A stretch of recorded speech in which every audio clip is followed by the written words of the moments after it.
introduce myself. So my name is Ramona Ferreira, and I am a NYCHA tenant and an entrepreneur. I actually started advocating for public housing because I saw the conditions and wanted to do something and decided to make my company Ojala Threads a social enterprise that would actually benefit and help me do advocacy work and support the issues that I care about. So, trying to open up our Canva. And in addition to public housing, I've focused on criminal justice reform.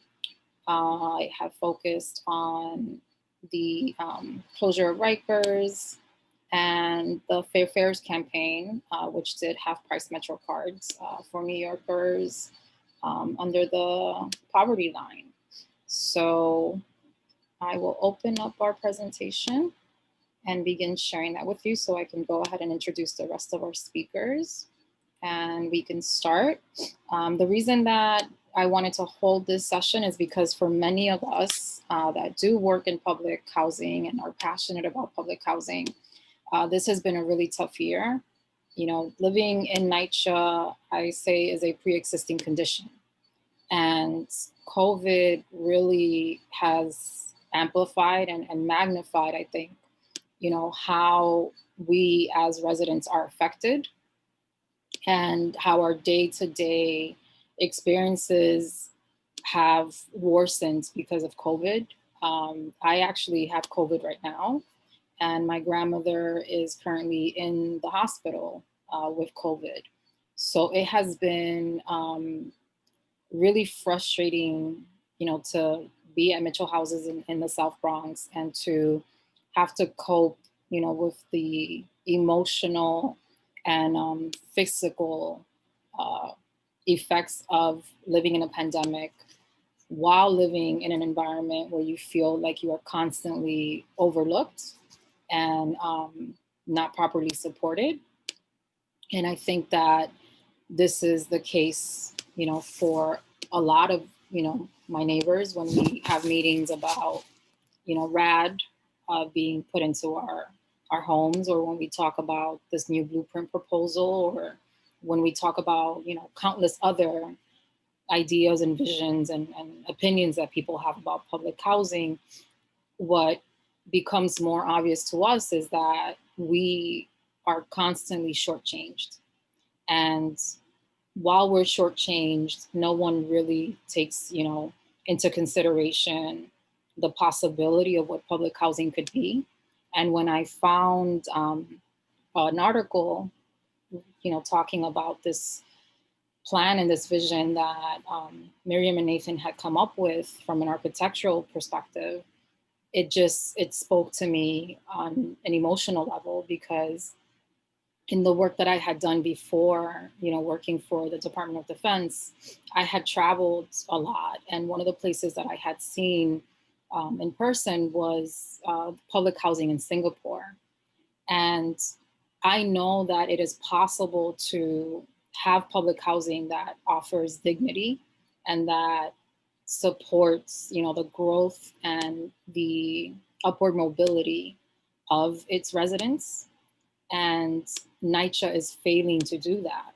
So I wanted us to take a break from the constant fighting and to really, you know, come to see what is possible. And the design plan that we're going to take a look at today really allows us to do that.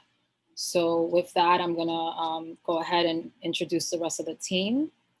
So let me start presenting.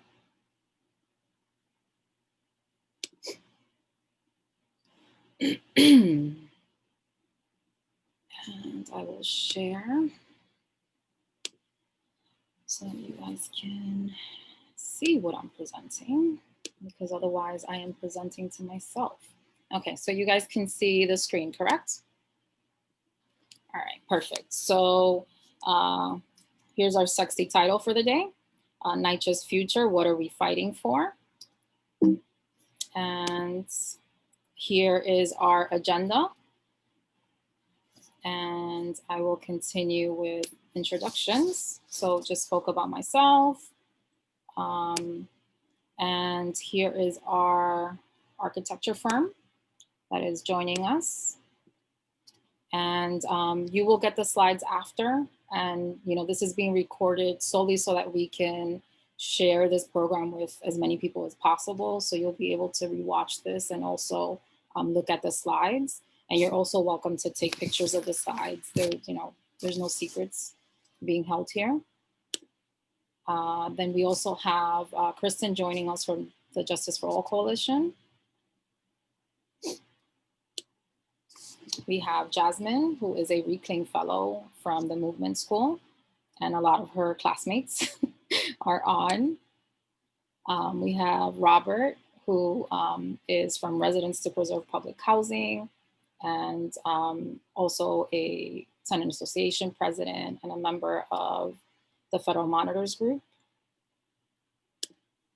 And then with that, I am going to pass it on to our first speaker.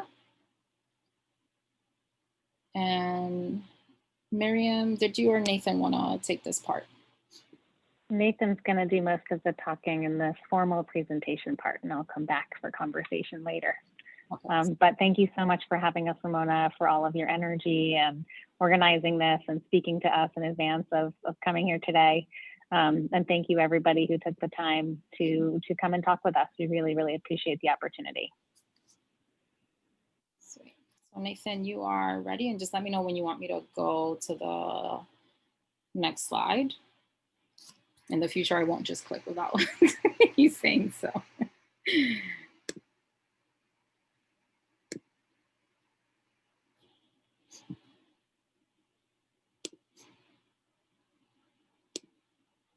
And yeah, it says you're connecting now to audio.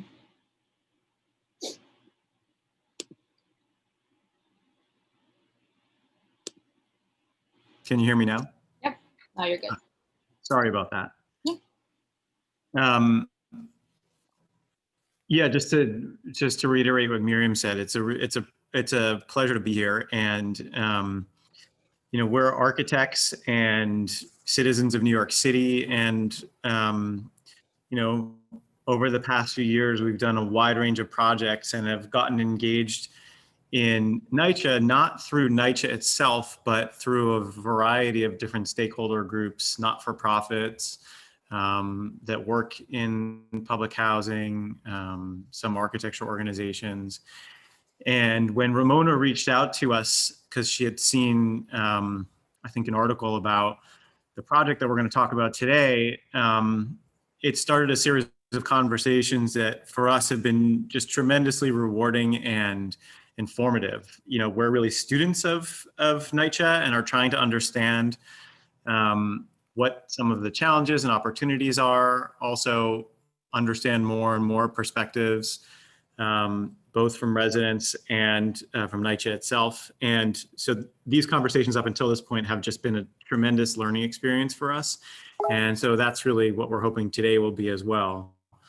So that being said, we're going to present some of the research that we've done initially. I think a lot of this probably will be very familiar to anybody on the call who works in or lives in NYCHA. And then later on, we'll get into some of the design work that Ramona mentioned. So our sort of engagement and involvement in NYCHA began with us actually drawing this map that's up on the screen.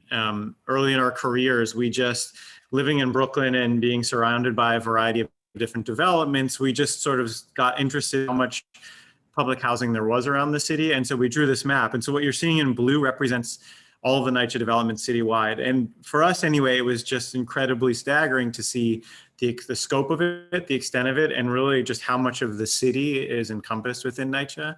So just as a number, it's 90.5 million square feet across all five boroughs. And I think, probably people are familiar with the numbers, but NYCHA in and of itself is bigger than most major US cities.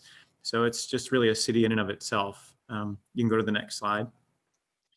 And, you know, we're just sort of starting out here by trying to quantify and show some of the statistics. And these are actually statistics from NYCHA itself of what some of the maintenance issues are and what some of the deferred maintenance costs are.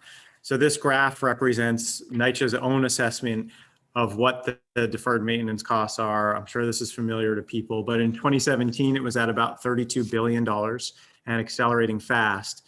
And when NYCHA broke down what those sort of different maintenance issues are, so everything from roofs and facades to boilers and elevators, the kitchens and bathrooms, the vast majority of these things, I would say, are encompassed within sort of the scope of architecture and the scope of the kinds of work that we do. And so we saw this as an opportunity for trying to sort of put forth our services and our ideas to try to sort of aid in helping to solve this problem on behalf of residents.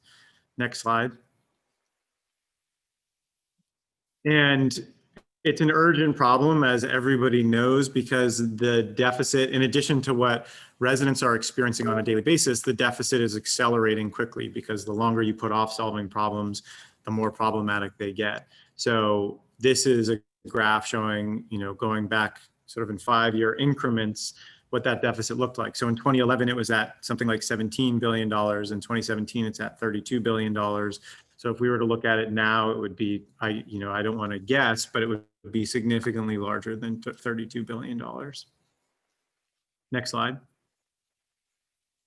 And, you know, NYCHA itself recognizes these problems, of course, and calls them out in some of their own reports and sustainability books. So this is from their sustainability book, and they called out, we just noted here that the issues of mold, the issues of overheating, the issues of day-to-day maintenance related to the elevators. You can jump to the next slide.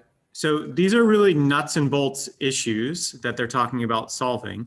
But we believe that you can look at these sort of very nuts and bolt problems like heating, like elevators, and from those consider much larger scale solutions that could actually potentially serve residents and improve the daily lives of residents, not just by solving these individual problems, but by improving the buildings themselves and the campuses from a much larger, a bigger picture perspective.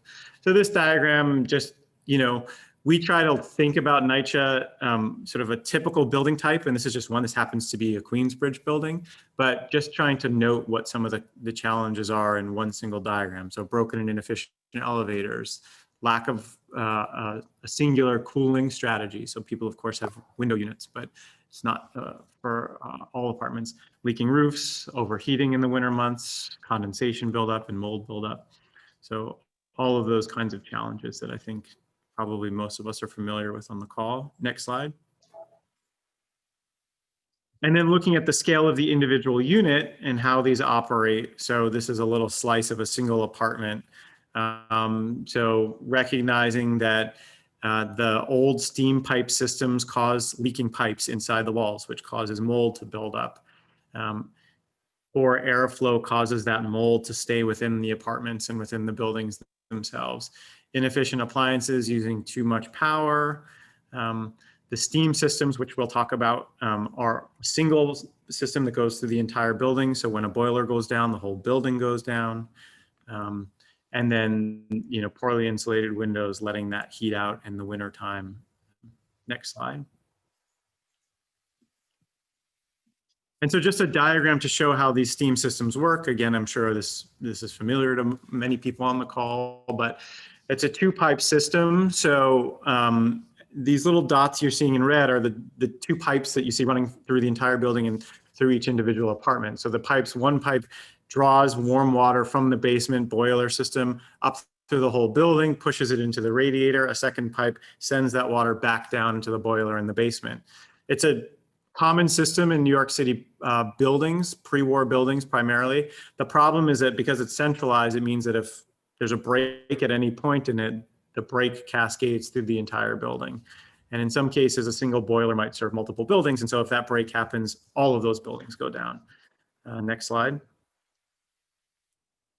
And just a diagram to show what that looks like. So this is a section cut through the building at the left. So if there's a boiler in the basement of a single building and those pipes are going up through the building, when that boiler goes down, again, everybody in the building loses heat.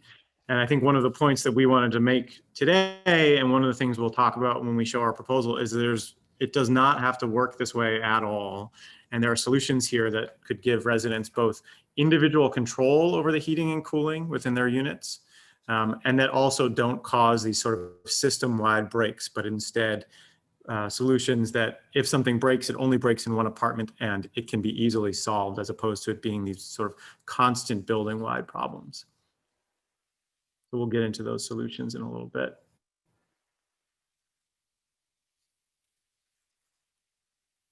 So starting with some of the challenges, but we're looking forward to showing some of the more positive solutions.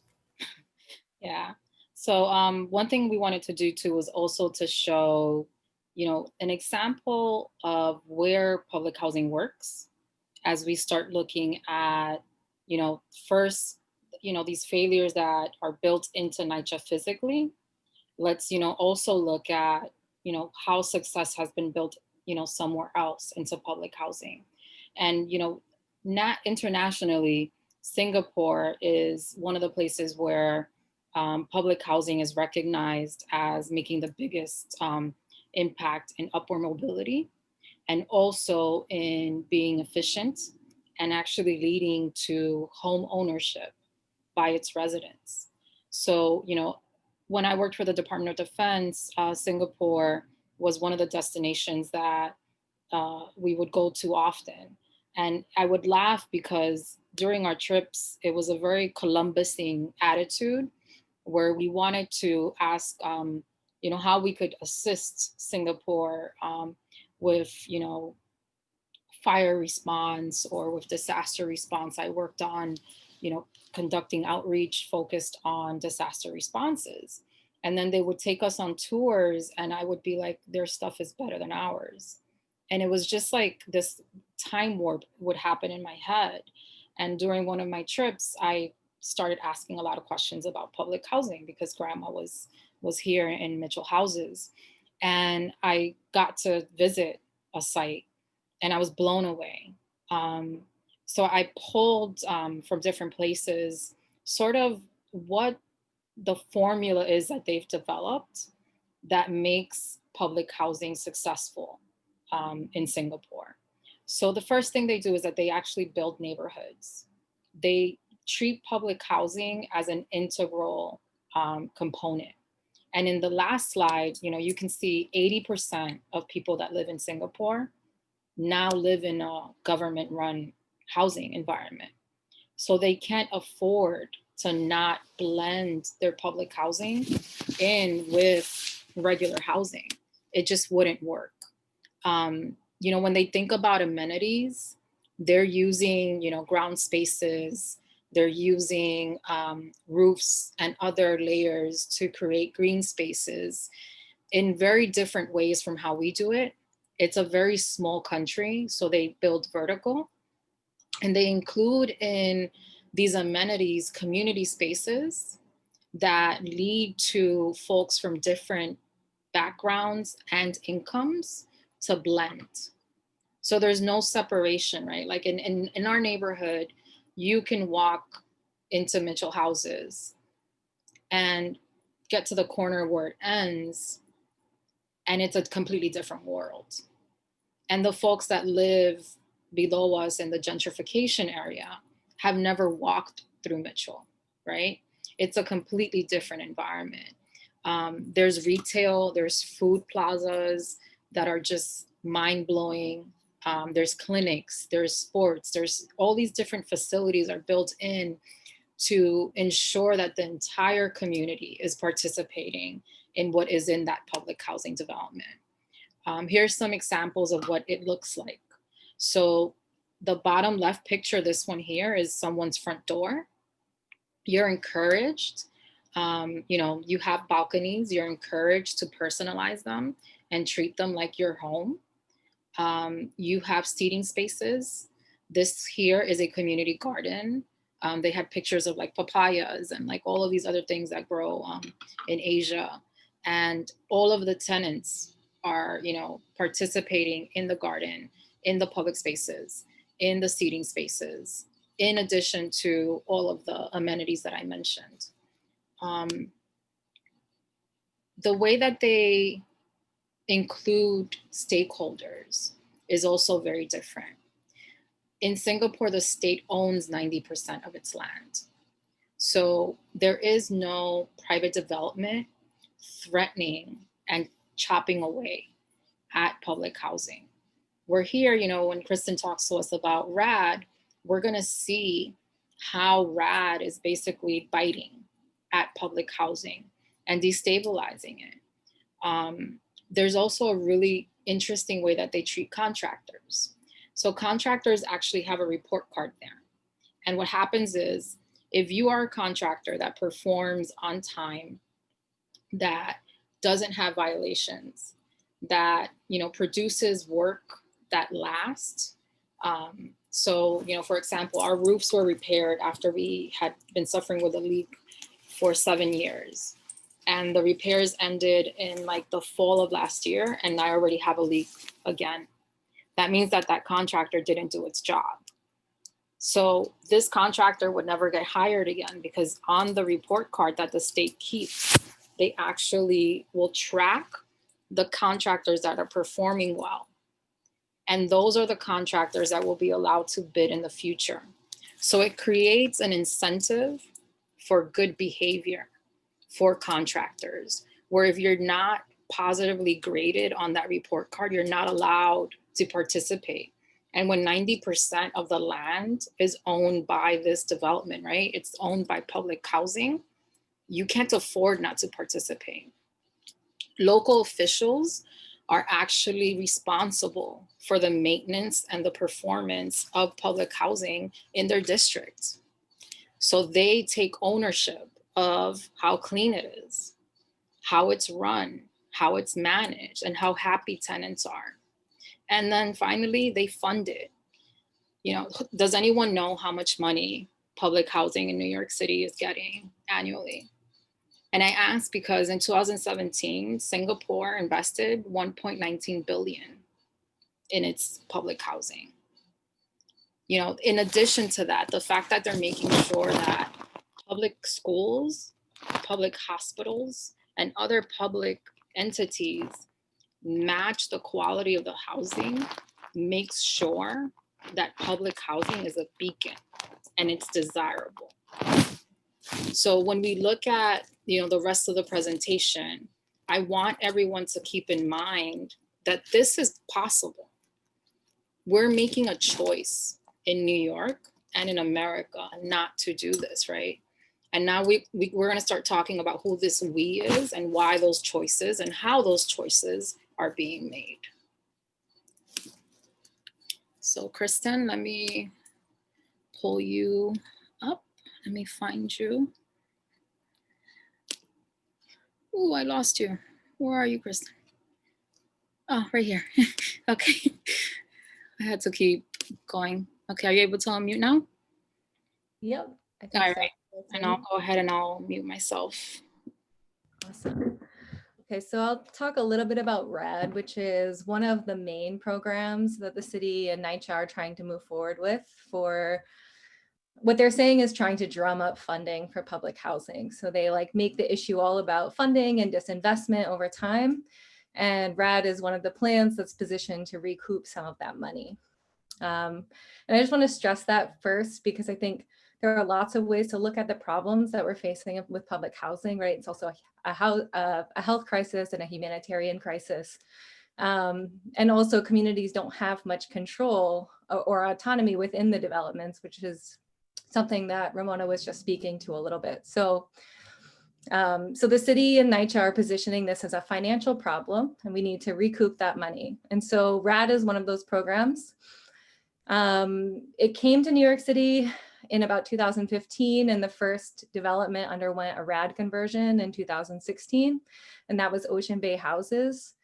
And I'll talk a little bit about that in a minute, but just to give you the timeline. So, and then After 2016, they piloted the program at Ocean Bay Houses. And then in 2018, they like announced it as an official part of the city and NYCHA's plan to recoup this money. And so the plan overall is 62,000 units across the city, clumped in different buildings, but not necessarily like entire developments or anything. It is at a unit by unit basis. Will be converted from Section 9 to Section 8, and it's a project-based Section 8 voucher. So the voucher doesn't go to the individual household, it's attached to the unit. So that's the first part of the process, is this conversion. And then there are different regulations under Section 8 that allow the city then to auction off basically different these buildings to private managers or private management companies. The one at Ocean Bay Houses is Wavecrest Management, which maybe some of you have heard of. But you know, there's a lot of different actors that are involved. So a lot of questions have surrounded RAD. This is like a program that's existed in the United States since 2008. It was actually originally developed under Obama. Like I said, it came to New York starting in 2015. Based on the pilot at Ocean Bay Houses and how it's been like working across the country, we have some assumptions about how this might go beyond like how the mechanics of it. So one of the main questions residents have is like, are these repairs going to be made in my building now? Because that's some of the justification. The city is saying like, once these private managers come in and take over the buildings, you know, they're going to get to work on these repairs and people's living conditions are going to be much better. What we're seeing at Ocean Bay Houses, that's not actually the case. And this is credit to some journalists. There are some lawyers that are doing some research into this, but this is mostly coming from journalists at this point who have gone out and talked to tenants. And what they're saying is, you know, that a lot of cosmetic repairs have been made. The floors look nice. The walls have been repainted. But structural issues like pipes and leaking have not actually been addressed. And actually that there's less transparency now with the private managers than there was with NYCHA to begin with. So so tenants just don't have as much, maybe even less control over trying to get a hold of their property managers to make repairs. So whether or not repairs are being made or the main justification for the plan is questionable first. There's another question, which is like sort of, do my rights remain intact through this conversion? And there's a lot to say that on paper, the rights are still in existence for the most part as they were before, and they have expanded upon these a little bit. But for the most part, on paper, the tenants' rights remain the same. But we are already seeing that NYCHA is violating tenants' rights on paper through the conversion process. And also, there are questions about whether tenants' rights are intact now and how private managers operate. So in the RAD conversions right now, already we're hearing from tenants in this process who are saying, you know, that the private managers aren't hosting like these 3 meetings that are supposed to happen before the conversion, you know, as a way of engaging residents. Buildings that are going through conversion, tenants are frequently still unclear about what RAD is or where their buildings are in the process. And this is just kind of what we're hearing on the ground from tenants. Yeah, and then with respect to private managers and what tenants can expect, I'll talk a little bit about this in a minute, I guess, but private managers and private companies in general have commitments to like profit making. And so when you bring private managers in to manage public housing, their interests, you're now tying tenants' futures, lives, right to housing to that need to make profit and turn profit. And we've seen this play out in other scenarios with subsidized housing, specifically rent regulated housing. In the 90s, rent regulated housing was, the regulations were changed, which allowed private managers to invest in it more safely than they had before. And we saw mass investment by private investors and tons of evictions, right? To the extent that the rent laws were overturned again last year in favor of tenants. But we lost a lot of subsidized housing through that process. And we're also already starting to see this play out at Ocean Bay houses. So in the first year and a half after the conversion, at least 300 cases, eviction cases were brought to court, 80 were successful. And when a study looked at comparing that eviction rate to eviction across the city, and that was more than double the next highest rate. So it was considerably higher. And it happened very quickly within the first year. And this again, like sort of gets to this question of like whether or not this is privatization. Oh, sorry, I want to go back to one thing. So in terms of whether your rights are remained intact or not. So there is also like specific breach of one important right that tenants do have that was secured through a lawsuit in 2013. So a private law firm took NYCHA to court in 2013 and won. And the outcome of that said that NYCHA needs to provide remediation throughout all public housing for mold and mildew. They need to do the testing and remediate those apartments extensively. And I know people that had that done. When those conversions are made from Section 9 to Section 8, that protection actually does go away. And that's because your landlord is no longer NYCHA, and so they have no accountability for you as a tenant. And then there's no new protection around mold and mildew, which is one of the biggest issues in NYCHA affecting tenants' health. Next slide, please. So another question that kind of comes up repeatedly is like whether or not this is privatization. And the answer is, again, kind of. So the city wants to say that this is not privatization because they are maintaining ownership of the land. The buildings are being transferred to private managers through 99-year ground leases. And so feasibly or whatever, the city is saying, well, we still own the land and could take back control of those properties if we want to or need to or whatever. I think, and JFA has been arguing that this is like de facto privatization, meaning that even though legally it's not privatization, de facto or how that's actually happening in real time, it is privatization. For one, 99 years is longer than a lifetime. So from the human experience perspective, it's privatization. And also the city has not shown any real ownership over public housing. In some ways, that's why we're in the situation that we're in right now. And so it's unlikely to expect the city to intervene if the private manager is a bad actor.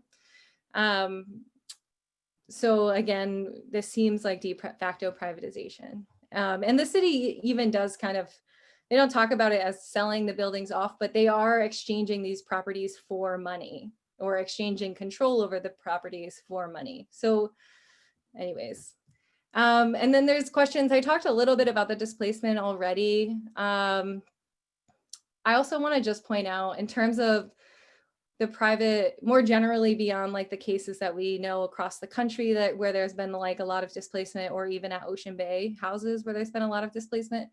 I also recently did like a pretty systematic study of like who the private partners that were selected by the city and by NYCHA to be involved in the first set of RAD conversions. And this applies to 16,000 households across more than 25 buildings or 25 developments.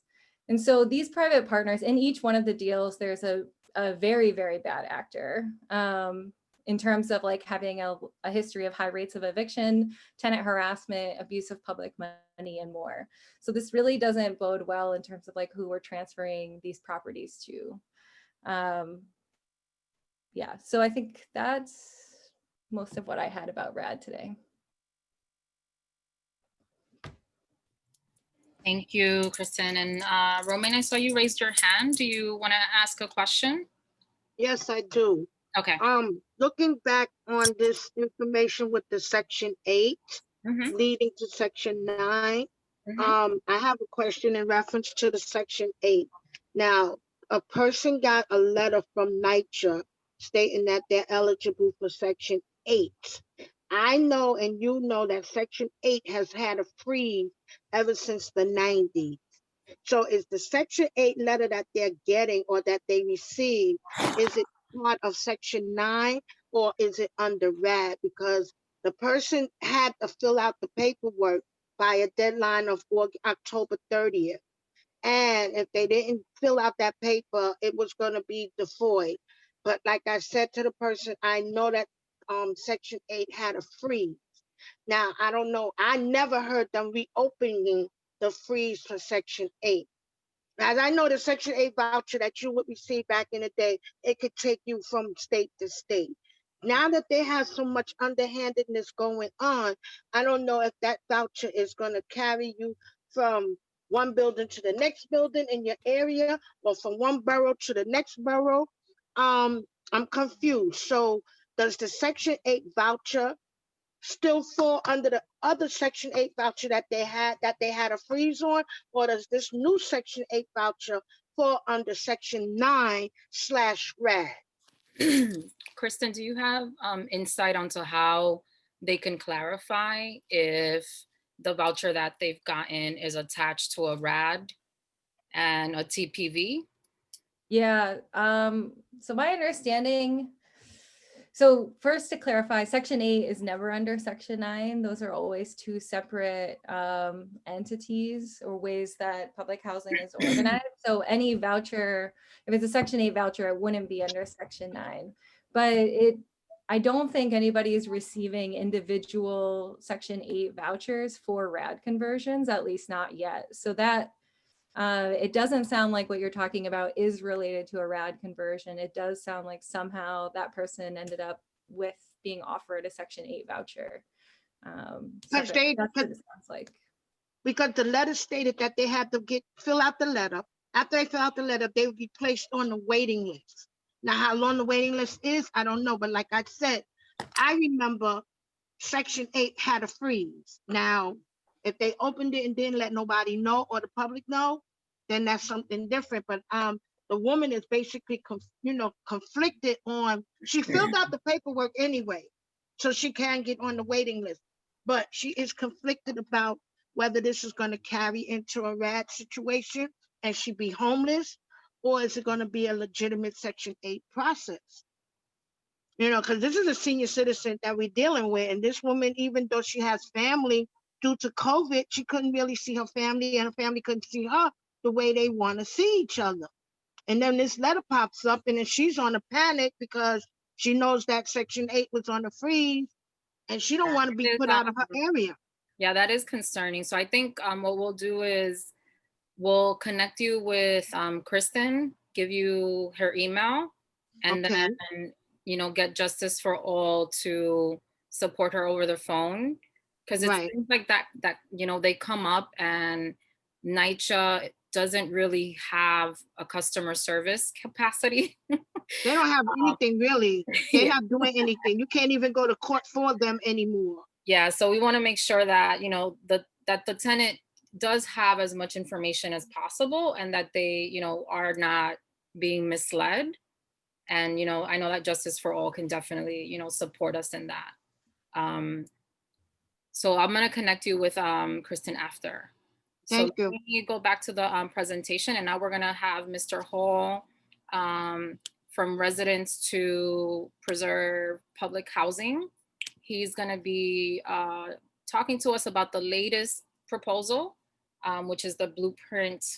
It's supposed to be for change, but I'm calling it for failure. Go ahead, Mr. Hall. Okay, can you hear me? Yes. Okay, great. That's the number one problem I've had, is being heard because of this pandemic circumstances. But in any event, we are being plagued, and I say we, I'm talking about the resident associations, with this blueprint for change. And this blueprint for change is an idea that's been created by our CEO, Greg Rush, and he's doing it like a runaway freight train. He has all of these ideas where he can create a portfolio with regards to all of us NYCHA residents leaving Section 9 and going into Section 8. And this is quite problematic.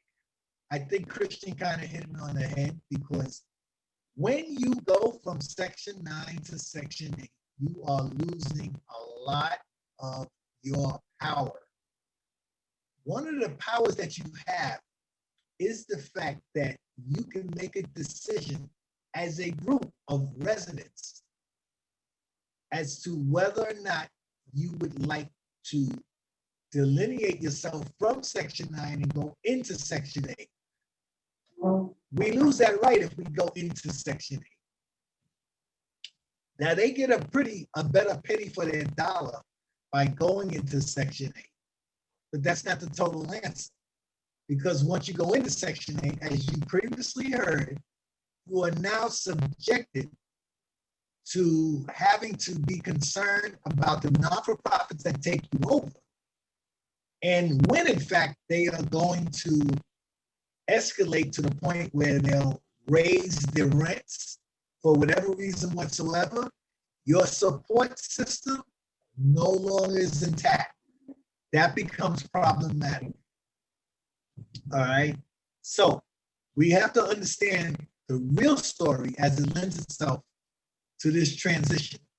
It is not in the best interest, all right, of what we have right now. Now, the other problem that we're concerned about is if we were to take this blueprint, they want to talk about our budget. We have no idea what NYCHA owes, which NYCHA brings to the table, how much money they have, because the transparency is not there as we speak. And we are supposed to have clear-cut transparency as per our 964 rules and regulations, which is the Bible that our resident associations live under.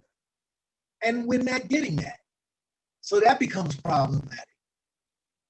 And we're finding out now, as we deal with this situation, they are pawning off developments, and they're doing it by this thing they call 2.0.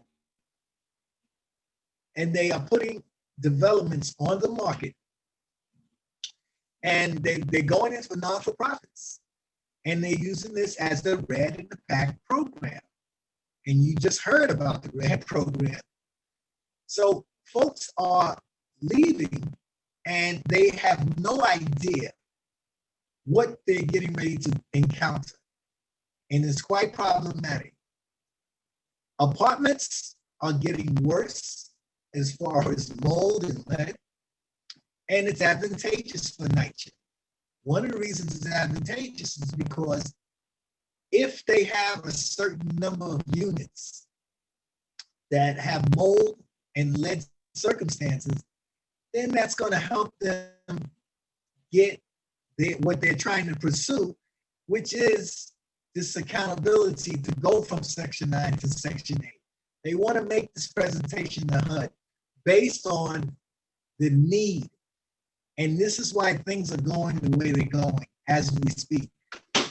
But basically speaking, there's no clear transparency. We've asked certain questions in order to get answers. And the answers that we've gotten are quite vague. They're not even answers.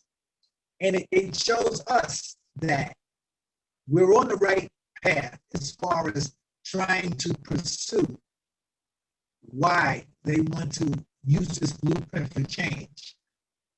But the portfolio that they want to create, they want to use that strictly for privatization. But of course, all in all, they don't call it privatization. And the real problem is we have quite a few people. You know, you have over 400,000 residents, and you have quite a few leaders, all right, that their responsibility is to educate the residents on this process. And it's quite problematic when, in fact, you don't fully understand the process yourself. So this is the revolving door, all right?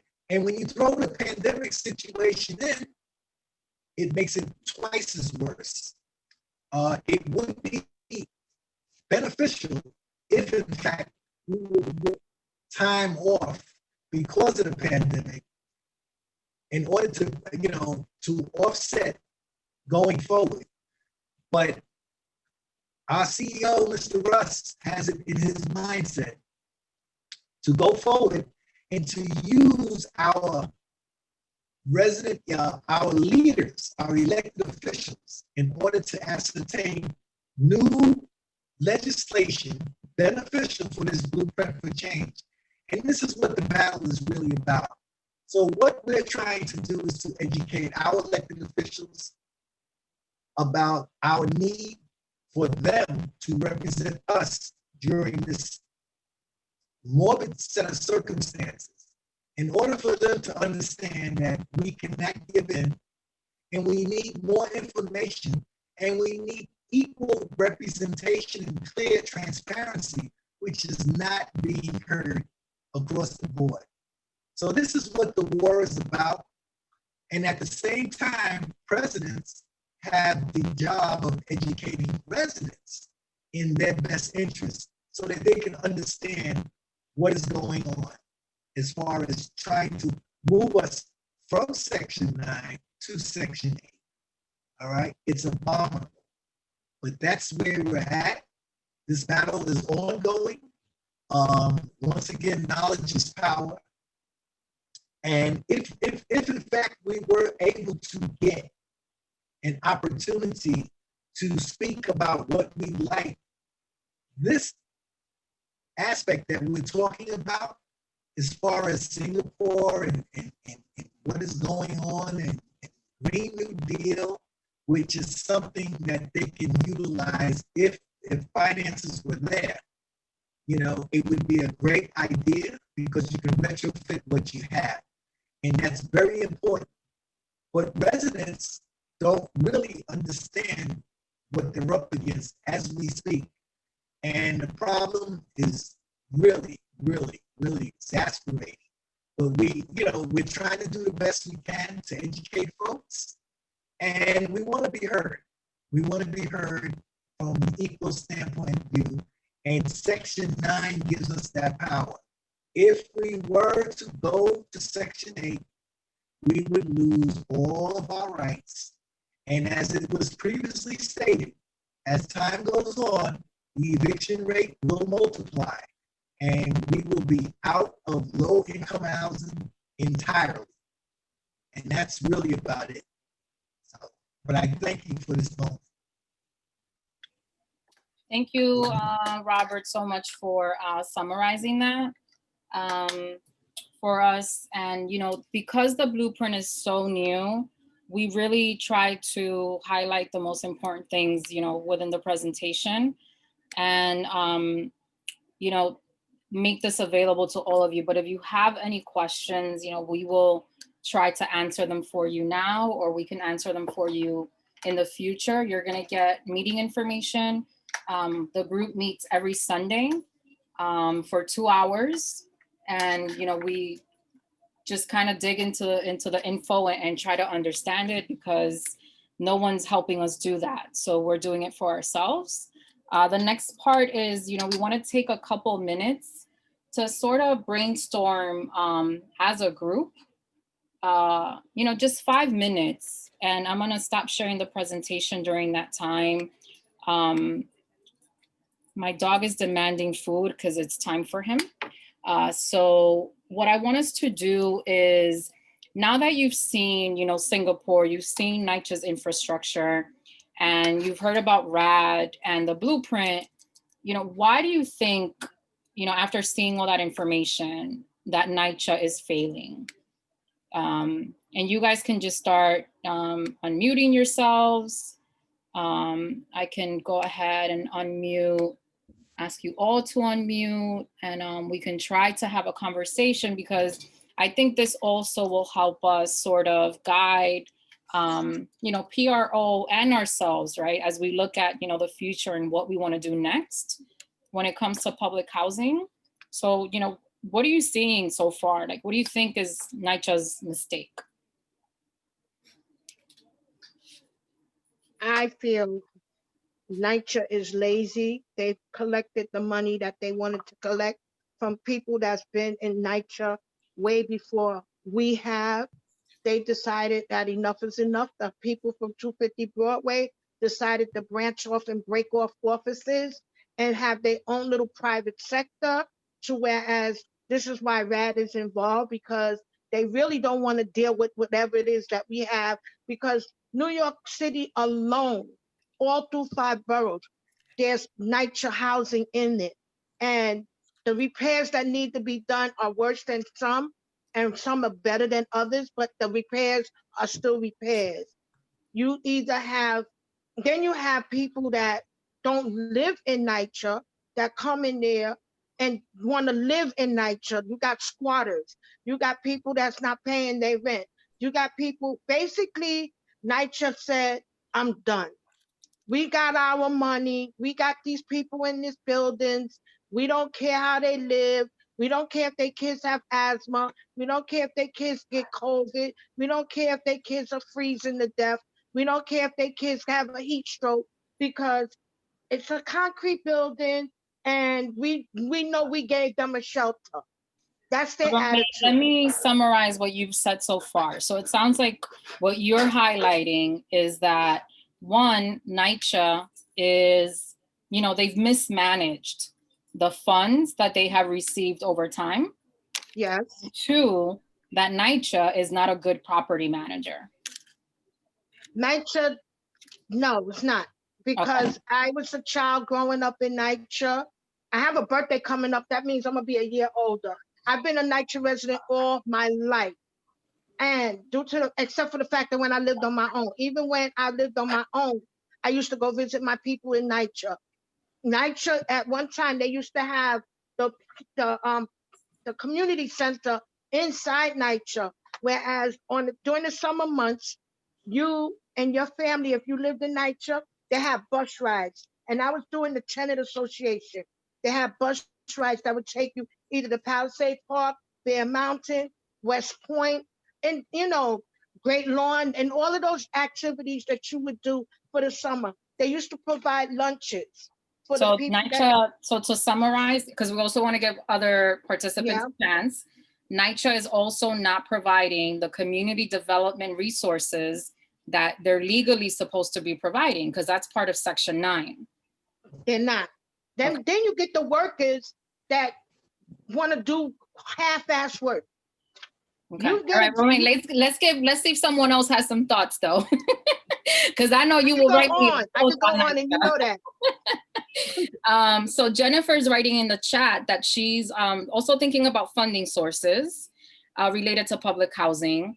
And she's wondering if there's been any updates related to the pied-à-terre tax and revoking the 421A tax abatement and using those luxury developer tax revenue funds towards public housing. I believe that there hasn't been any change in that. Those have not gone forward. Does anyone know if I am wrong? I believe you're right. I think the pied-à-terre tax is being discussed right now, or revived kind of, but I think that it's only being talked about in relation to the economy overall. And that I see as like a challenge right now, like prioritizing public housing when the economy itself is like underfunded in a sense. Anyways, but I think the pied-à-terre tax now is being discussed in that context. So that's important because we saw Singapore makes public housing funding a key priority of their formula, right? So we're not doing that in the United States. And then Lakeisha, you raised your hand. Yes, hi, yeah. So I also wanted to talk about, like, I know how you said that in Singapore, they grade their contractors. And that's one of the problems that NYCHA has a problem with. Not only don't they, grade their contractors, but they're also not very good payers to their contractors.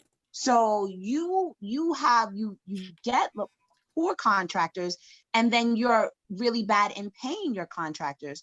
So you're not a good boss. So you're horrible to your tenants. You're bad to the people you hire.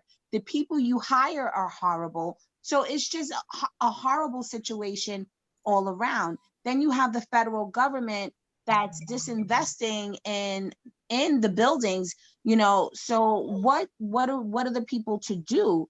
It's just a horrible situation all around when you're disinvesting in the buildings that are crumbling, you know, what do we expect to happen? There's nowhere to turn. But if we look at the money that the federal government is putting in, like Romaine said, it's mismanagement from you know, all around. And then another thing, no one is ever prosecuted for the mismanagement. That's another aspect of it. You know, we look at the lead problem. This is not new. This has been going on for years. You know, NYCHA has been killing our children with the lead, with the asthma, with the mold, and with the elevators, and no one has been prosecuted. And we are suffering. You understand? But we are expected to eat this shit and move on with our lives. Our children have lifelong disabilities, learning disabilities, you know, health disabilities, and we have to pay our rent, go to work, and just keep going. Our ceilings are falling on us, and no one has to suffer but us. That is a very good point.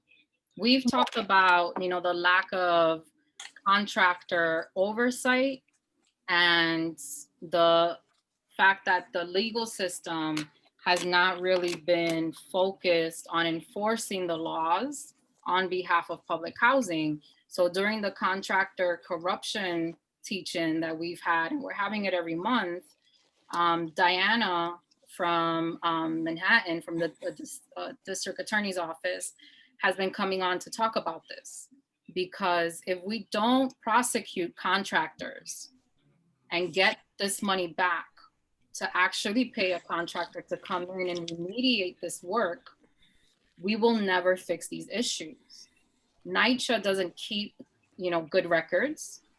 NYCHA doesn't do site visits like it's supposed to when contractor work is happening.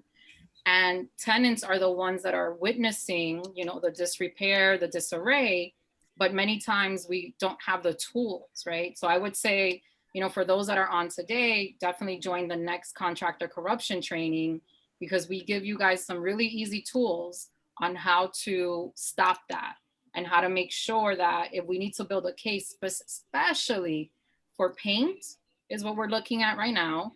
And then 2, for COVID, right? All this HUD money that came in to support NYCHA and do PPE and sanitation services was all contracted. We know there's going to be a case because they're not sanitizing. So we have to do the work now to get ready for that lawsuit, because suing NYCHA for individual money that goes into one person's pocket leaves 700,000 individuals in the same condition. Suing a contractor to make sure that we get that money back and we can hire a good contractor to do the work improves the lives of 700,000 people, right? So did anyone else have another comment regarding what NYCHA is doing wrong before we move on to the next slide? I just want to point out, I want people to go to jail and lose their livelihood. Yeah. And the contractors can be sued for financial, so the return of the finances, and also for criminal, right? So you can take their money. So if it's a pink job, you can take their money and, you know, that money returns and the work is done. But if it's something like a faulty elevator, or it's something like, you know, lead that was not, you know, taken care of, or mold that was not taken care of, there's criminal charges. And people should be serving time. You know, if someone that works for NYCHA went somewhere and said, yeah, they got rid of that mold, and they didn't, that's criminal. You're lying to someone, giving them, I have mold around our windows right now, right? If someone comes and says that that mold was remediated and it is still here, it is criminal to tell me and my grandmother that that was taken care of. And there should be charges. So now we're gonna have Jasmine, were there any direct improvements as a result of the lawsuit? Is it the 2013 lawsuit, Jennifer? Because there's been a lot of lawsuits. So I'm not sure which one. And then Brownie, let me see what the other comment was. Another comment before we go. Let me see. Is this the lawsuit that gave us the federal monitor? Because the federal monitor is doing abatement. They're also doing, Mr. Hall, help me out, I'm having a blank. It's abatement, elevators, molds, but his primary focus, oh, and safety, he's added safety. But the primary focus for him has been the molds. And during those sessions that he has every month, they are streamed on YouTube. So if you're not watching those are really informative, because Lynn Patton actually came on and updated like how much money they're receiving for the mold abatement. And the day that he had his last meeting is when they released that new report where they found that NYCHA had lied to us about how much mold was actually in our units. And they found that because the federal monitor is getting paid a lot of money, but he has an actual team of investigators, which were police detectives. And they're the ones that are actually going out and actually proving that NYCHA has been lying about these things. So they were able to put out that new report, which proves that we actually have, what was it, like 50% more mold than was actually stated. And Right. then HUD came out and said that they had opened up grants that NYCHA could apply to in order to remediate those things, you know. And going back to, you know, the comments that Nathan made regarding the budget, you know, I didn't want to interrupt because Brownie was hounding me for a snack. It's really important when we look at, you know, what NYCHA says regarding the funding, and we've done this in the Blueprint group. These are numbers that NYCHA just comes up with, right? And we would hope that the numbers are based on facts, but we don't know that. Because when we get reports from other places, like the monitor is talking about elevators and mold. And there's money coming from different spots for elevators and for mold. Now, if we don't get clarity from NYCHA, right, they could be including this huge number for mold. And at the end of the day, there could be money coming in from HUD, from FEMA, from Yo Mama, or whoever, to address mold, and NYCHA's trying to double dip. And we've reached a point where we just don't trust NYCHA, right? So one of the things that we've demanded from them is an audit, because we want to know, you know, how did you come up with that number for mold? How did you come up with that number for elevators when we know that the city and the state are already doing design build requests for proposals to pay for a significant amount of elevators, right? And if your elevator total is including elevators that have already had money allocated to them, you're lying. So, you know, a lot of the misinformation or the lack of communication we get with NYCHA benefits them. So, you know, we have these numbers, but let's not always assume that these numbers are honest. Yeah. What I'd like to say very quickly, the next federal monitors meeting is December the 3rd. But I want everyone on this call to understand the monitor does what their job is significant states. They monitor NYCHA and they bring things out which NYCHA likes to hide. All right. And this is what they do. A perfect example would be Greg Russ wanted to give the monitor his blueprint for change and show him why it was beneficial. The monitor indicated he doesn't want to see or hear anything until the residents are satisfied with what is going on, because that's in the best interest of who we are and where we live. So you can see where the monitor is going to sit down and play a role where he watches, and they all have to submit reports within 90 days as per the Southern District. The lawsuit took place in 2019, all right? And Ramona, you hit everything right on the head. The only thing you failed to mention is boilers. And that also is inclusive in what is going on.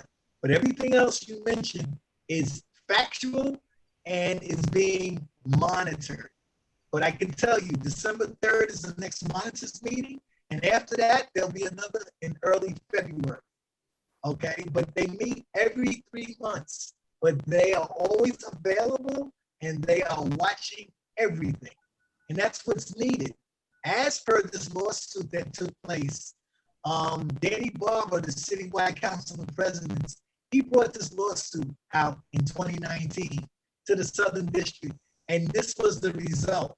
And because of that, it gives us an outside opportunity to be heard to some extent. And like I said, when we get heard, we need to understand just what we want to do. And that's where this idea of retrofitting and ideas of things that are going on across the country is very, very important, because we have to have something to bring to the table in order to execute perfection on behalf of the residents. And that's what this is really about. So, and I thank you, Ramona. Thank you, Mr. Hall. So now we're going to start talking about the solutions, and we're running a little behind because of the questions, and those are super important. So we don't want to skip those. So if anyone, has a hard stop at a certain time, we understand. And again, we are going to record this. So now Jasmine's going to talk to us about the Green New Deal for public housing. So let me make sure, Jasmine, you should be unmuted. Okay, good. Hear me? I also wanted to say, Chris Meli, I know that you had your hand up and you weren't able to ask a question. So if you wanted to drop it in the chat, I guess Ramona can. Oh, I'm sorry. It's okay. It's okay. You can just put it in the chat. Okay, no, fine. I'll go ahead and write it on the chat. No problem. Where you can ask it now. If it's about the stuff we went over, ask it now, and then Jasmine can start after your question. Okay, I'll be quick then. So it's not really a question. I mean, unless you have some information. I just wanted to talk about a few of the challenges that tenants are having. So I guess it's just to give you guys awareness. Not only are the tenants are having issues with tickets with repainting, like you guys said, leaks, maybe broken kitchen faucet, pipes, cabinet replacement, and even like a wait of change of tiles, maybe for a senior that's been waiting for such a long time. You have these individual seniors that are at high risk and they're home all the time. So, they get a little bit more stressed out than ever not to have these repairs done. And one of the important facts about NYCHA that it's very troubling is that what I hear is tenants submitting tickets and then the tickets closing without any fix. Yes. So it's not really like, what can I do? Like, not really asking for a question, but just to give, since you guys are advocating for tenants, but it's just tickets are being submitted, then they're being closed, and basically repairs aren't being done. But what I do have a question about is, what's the expiration on the tickets? That's one important thing for myself and for the tenants that I can share that around. But yeah, basically closed tickets. And then you have seniors that are having hard time submitting these tickets. So when it gets expired, let's just say, or are closed, they don't know how to go forth in submitting these tickets because they're seniors. They're not tech savvy. They don't know how to use my NYCHA and so forth. So I just wanted to share that. So you guys are aware of those additional issues. So maybe, I don't know, sometime down the line, there'll be some great help. That's a real problem, especially for the senior population, and like 40% of tenants in NYCHA are seniors. A significant amount of NYCHA residents do not have connectivity. A large number of NYCHA tenants don't have basic literacy rates, right? So when NYCHA decided to shift towards using an app, they really disenfranchised a large population of tenants. Before COVID, the resources that we had, where you have a lot of the community resources, nonprofits, they would sort of step in, and they have case managers that would intercede and help the seniors navigate this, because it's just not reasonable to have a senior sort of, take all this on by themselves. What we are telling, folks during our trainings is you have to have, a notebook that's specific to NYCHA. Get a 99-cent notebook, keep it by your door, only use it for NYCHA. And you have to write down any engagement that you have with NYCHA personnel. And in that notebook, write the date, write, if you can get a name, demand that you get a phone number or an email for your manager for your property. They don't like to give that information out, but it is your right to have access to the person who is your, case manager. That's what they have in NYCHA offices. So even if they push back, you keep pushing. Then the next thing that you should have in that notebook is who is your city council member and who is the person that does constituent services. So constituent services is basically the person that deals with complaints at an elected office. And they are supposed to take down the notes, really look at what's happening with your issue, and then follow up, right? For a senior, they don't have the energy, the bandwidth. And yes, Rory, that's right. Your assembly person also does it. And your congressperson also has a constituent person. I say start with city council because I want to put a lot more pressure on city council to step up when it comes to NYCHA. Because Congress is supposed to be funding us. The state is supposed to be really, supporting us from a legislative perspective and not passing this blueprint plan, which is going to be part of our action items for you guys tonight. And city council really needs to, unify and get it together and really start stepping into their role and advocate for tenants. So that constituent person, I remember like when things started getting bad here and I was still working for DOD, I was in Hawaii and grandma had a pipe bust. And the pipe was running for like 3 hours and she was like 80, 70 something at the time. And yeah, she's 89 now. So like she's sweeping water out of the apartment and she called the hotline, called the office, and she's just sweeping water. And because of the time difference, I wake up, I get to work at like, before 7 when I had a life.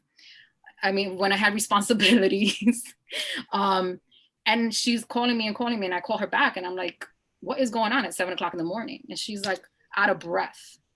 She's like, this pipe busted. And I called my council member at the time, which was Melissa Maliberito, and her constituent person was Diana Ayala. And one of the reasons why Diana Ayala is such a good council person is because she did constituent services and she understands how to fix people's issues.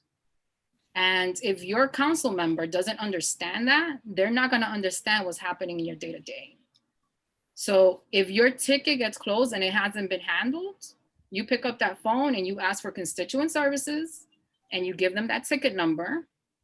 And even with the Obama phone that seniors have, they got to take pictures. I take a picture. If I see a roach, I'm taking a picture. If I see a grasshopper, I'm taking a picture. Because you want to document, right, everything that is happening around you. And you don't want them to ever say, we also, we use the app, but like Diana brought up in our last training, the app is NYCHA property. So at any moment, NYCHA can decide that they can take tickets that they've closed under your account and make that disappear. And that was like frightening to me because they've closed a lot of our tickets without doing the work. And I was just like, holy shit, I have to start taking screenshots. And now I have to get my own notebook because the app isn't enough. So that's the two things I would say. Make sure that they have a notebook, and then in that notebook that they have all of their ticket numbers and that they have the contact number for their city council person. Because that I person really has a job and a salary. And I appreciate all your input. Thank you so much. Yeah. All right. So, okay, I'm going to stop talking, Jasmine, and I'm going to give it to you. Well, I can speak for a long time too. So I'm really excited about this bill, the Green New Deal for public housing, even more so how it hones in on a Green New Deal for public, for NYCHA. But I just want to briefly state that I know that we are in a $32 billion deficit, and privatization such as RAD, PACT, and this blueprint plan sound like a gift, but it is at our expense as residents. And we shouldn't have to trade our federal protections and rights to live in a dignified housing situation. We don't need to sell NYCHA air rights or infills or convert to Section 8, which is why the Green New Deal for public housing and the Green New Deal for NYCHA is so amazing. Traditional bills focus solely on infrastructure. However, these bills focus on the investment in residents simultaneously, right? And there has never been a bill that has put a focus or emphasis on advancing the people that live within public housing. One thing that I want to, I'm sorry, I have my phone connected to this, sorry. One thing that I want to mention is that public housing is owned by the federal government. So we have a real opportunity to show the nation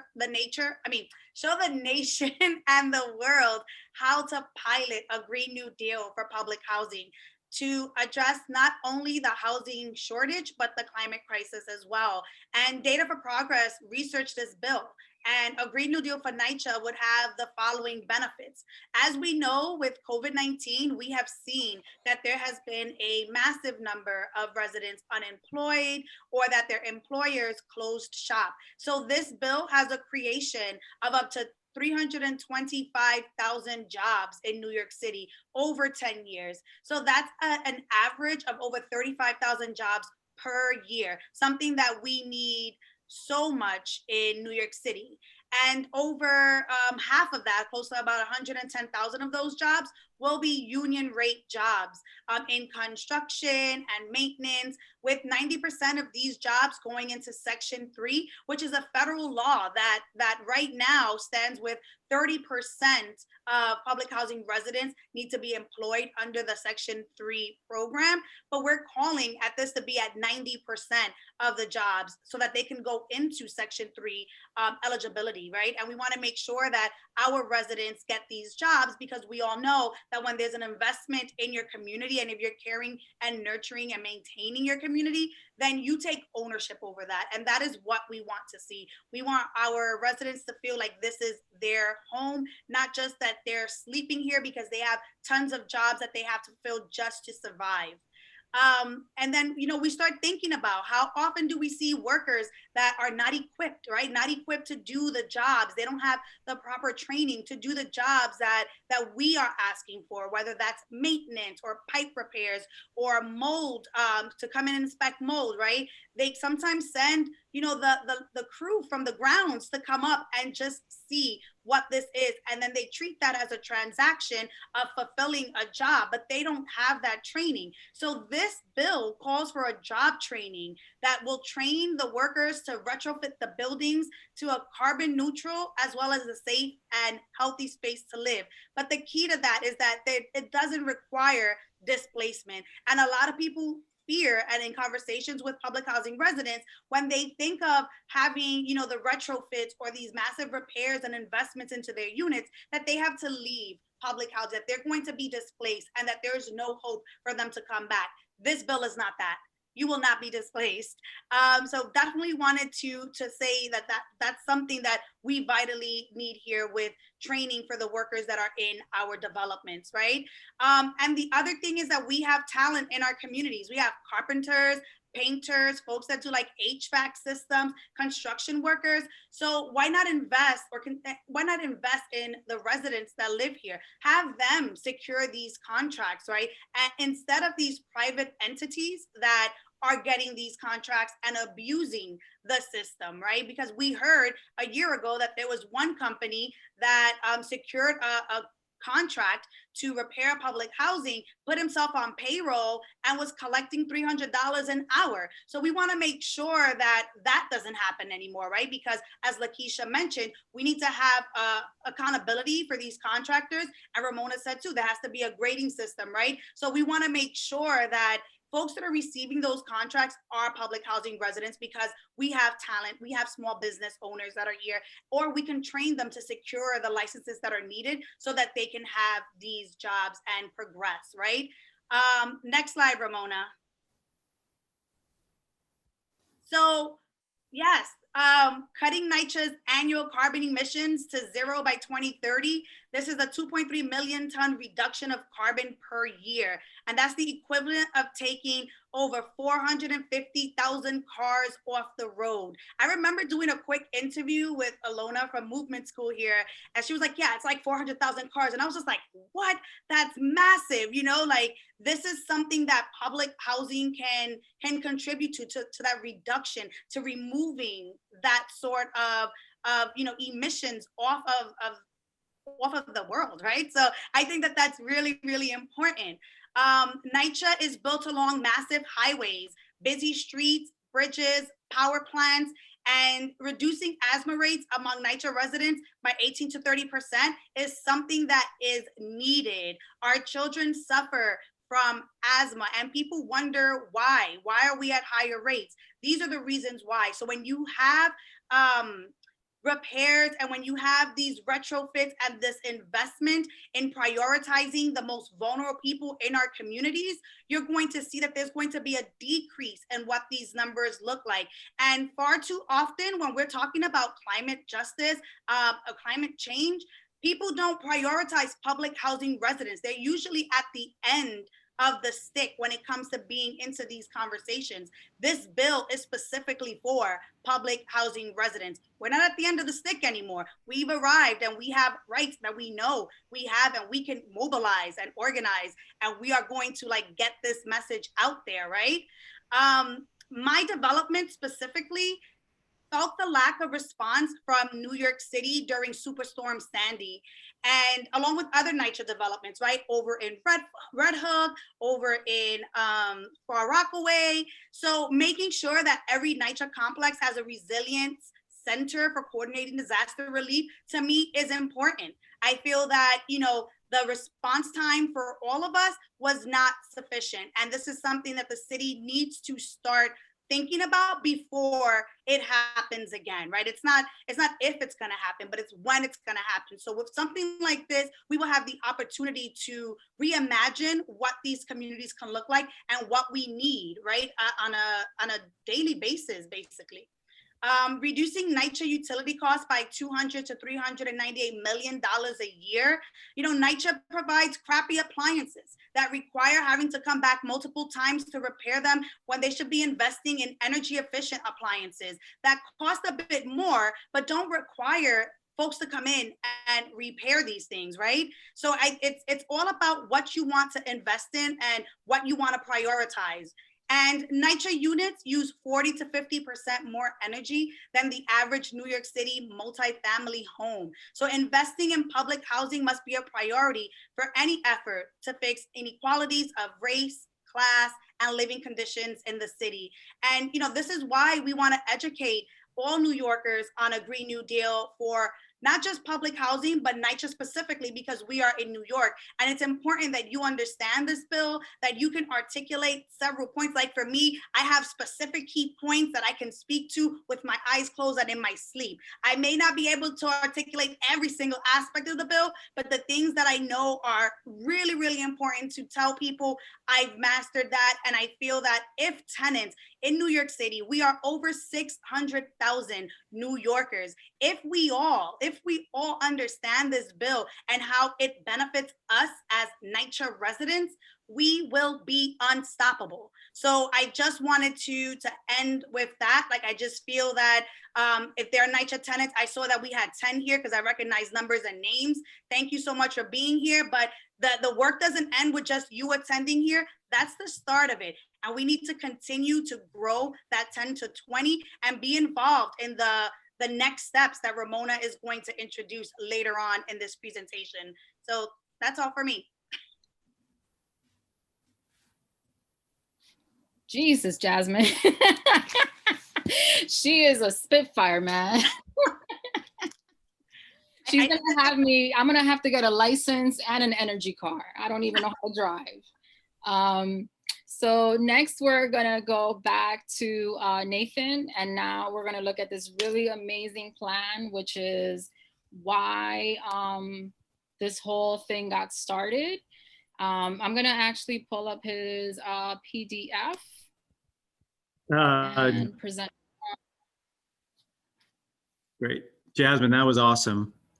Thank you for teeing it up with all kinds of incredible energy, because I think what a lot of those, first of all, your energy, but a lot of those points I think highlight is the fact that there are solutions here that are embedded in a construction process, not just in the actual building itself, but in the process of building and in the kinds of design that we can sort of propose to solve not just the problems that exist in the buildings themselves, but in sort of the construction methodology, the potential to create new jobs, the potential to create work. So Ramona, if you can pull up the presentation. I wanted to start by talking about what, you can go ahead to the next slide.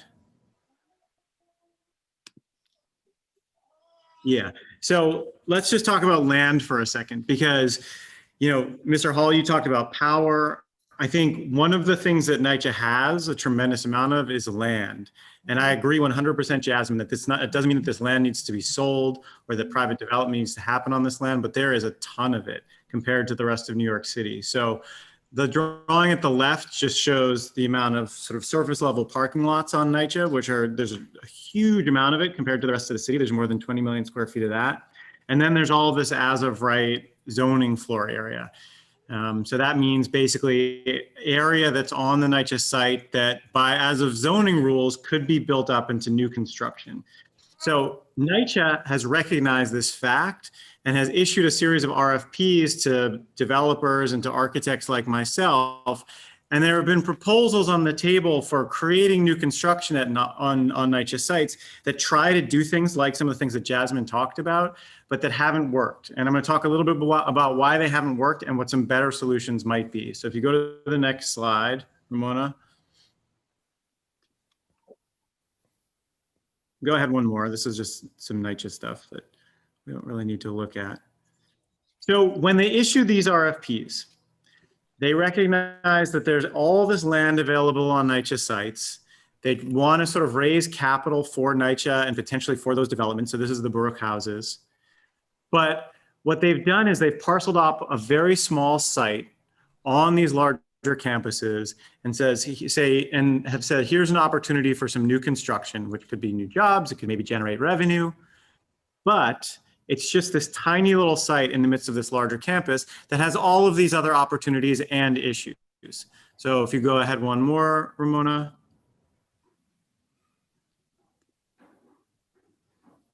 So another one of the RFPs they issued was at Sotomayor, just picking a tiny little corner in this massive multi-block development and said, like, here's where we're going to do some construction.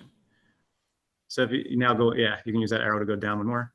So residents, I think, as these projects have started to come out and the designs have started to be released, residents have basically recognized that these projects don't necessarily benefit them and don't necessarily solve the problems that residents are facing on a daily basis. So massive projects with, let's say, new buildings, lots of revenue generated, lots of money spent, but that are not at all solving the problems of residents. So there was a project, for example, at the Holmes houses that some of you might be familiar with. This is on the Upper East Side, where in 2016, I highlighted the dates here.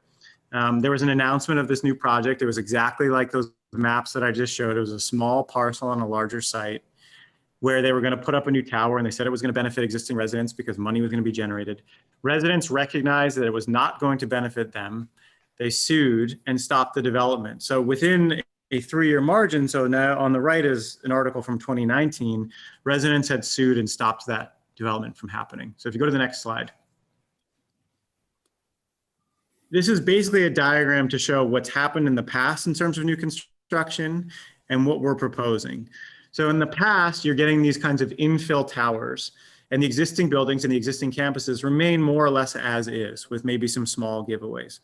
What we're basically saying in the most general sense is that that money and that construction, that energy and those design resources could be applied to far more integrated solutions that not only create potentially new construction and new types of units, but that also benefit existing buildings and existing campuses.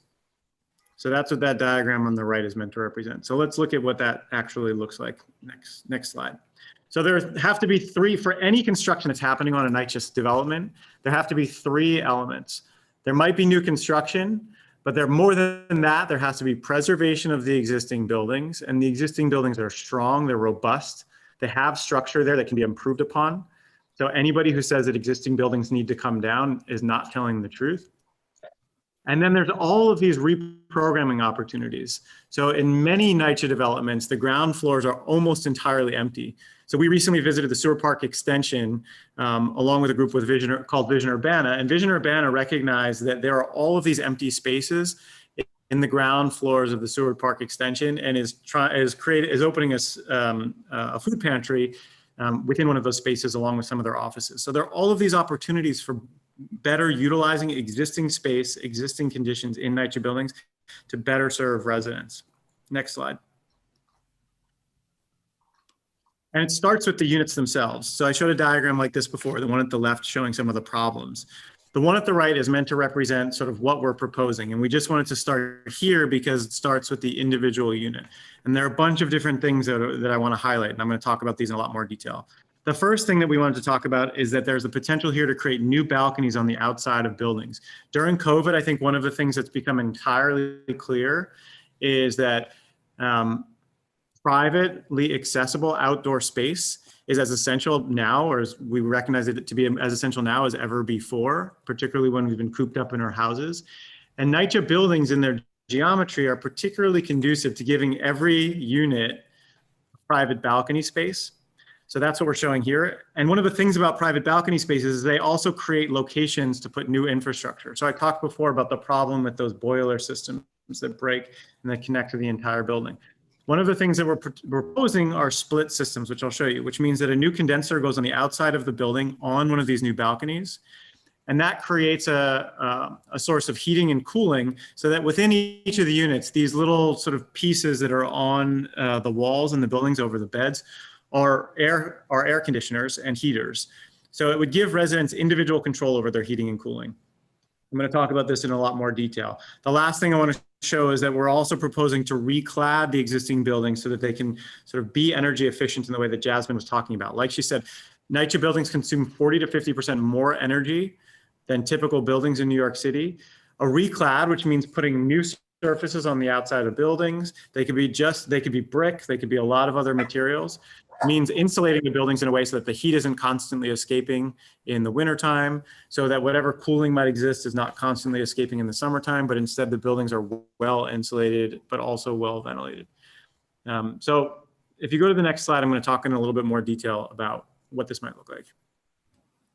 So when you install new balconies on the outsides of buildings, what that also means is that you're giving people privately accessible outdoor space. So this is an example of what it could look like if you put a new balcony on the outside of the building, looking across the courtyard to another building that also has these balconies added in sort of these slots. So NYCHA buildings often have sort of these geometries where there are these sort of insets and channels on the outsides of the buildings. So what we're proposing is to insert these balconies within those channels. Next slide. And on those balconies is where you would replace the old leaky steam system. So everybody is familiar with, if you look at the left, the old radiator systems, cast iron radiators, hot water going to those radiators, leaking pipes, rusting pipes, hot pipes, and you have no individual control over the heating in this situation. So people who live on the ground floor are sort of sometimes burning up. People on the upper floors aren't getting enough heat. On the right are the split systems. So very, very straightforward system. At the bottom is a condenser that would sit on the new balcony, and that basically is a heat pump. It means it draws in air and it creates hot or cold air through that heat pump. And then on the top of the image are these blowers that would actually sit on the wall. And from the blowers, it blows out warm air or cooled air. It's electric instead of it being based on water. And it can be individually serviced in each unit. So whole buildings are not going to be losing their heat anymore, for one. For two, residents get individual control over their heating, and residents get cooling from the exact same equipment. So no more old air conditioners in the windows blocking light from coming in. If you go to the next slide, Ramona. So just to look at what it might look like, you know, this is a plan view of a typical bedroom. So instead of having a hot radiator that often breaks in front of your window, taking up space, and instead of having an old air conditioner in the window blocking light from coming in and preventing you from opening your windows, you'd be replacing that system with this new condenser that could sit out on the balcony, and then this new blower that would sit on the wall, which is shown in a dashed line at the bottom of the screen.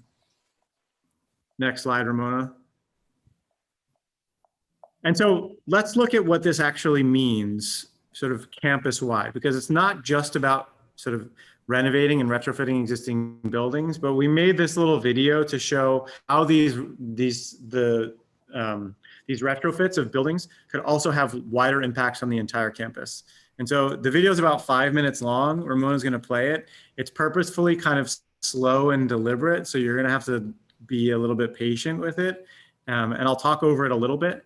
But what we're trying to show in the video is the way that retrofitting existing buildings also creates opportunities for better stitching the campuses into the surrounding neighborhoods, for creating new kinds of ground floor spaces, for creating new entries. So you'll see what that looks like. So just some facts at the front that I think probably most people are already familiar with. It's just the scale of NYCHA. One thing to keep in mind as like these sort of basic facts are playing is that as architects, one of the things we're trying to do is bring more awareness to the architectural community and the design community in the city about these issues, so that people can apply some of their skills, their knowledge, and their time to helping to solve some of these problems. Sorry.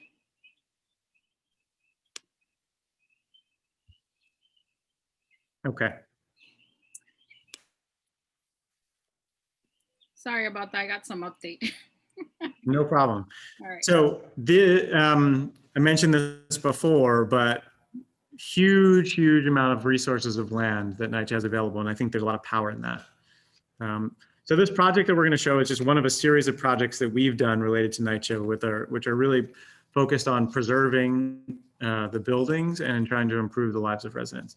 So just starting with like a model that we made of a very typical NYCHA development.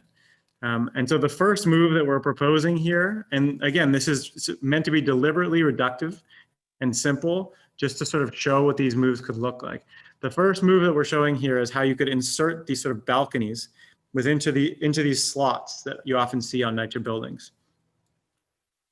So what it does is it maximizes light and air for residents. It creates new outdoor space. More important now during COVID than really ever before.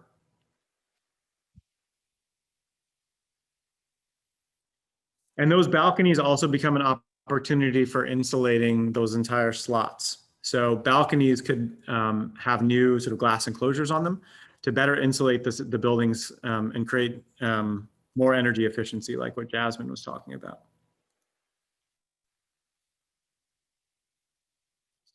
So then sort of the next move, these little bits that you're seeing added to the balconies are those condenser units that we were talking about.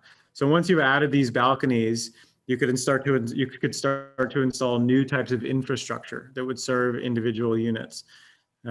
So the splits, like I said, have those condensers. They need to be outdoors. They need to be able to pull air from outside.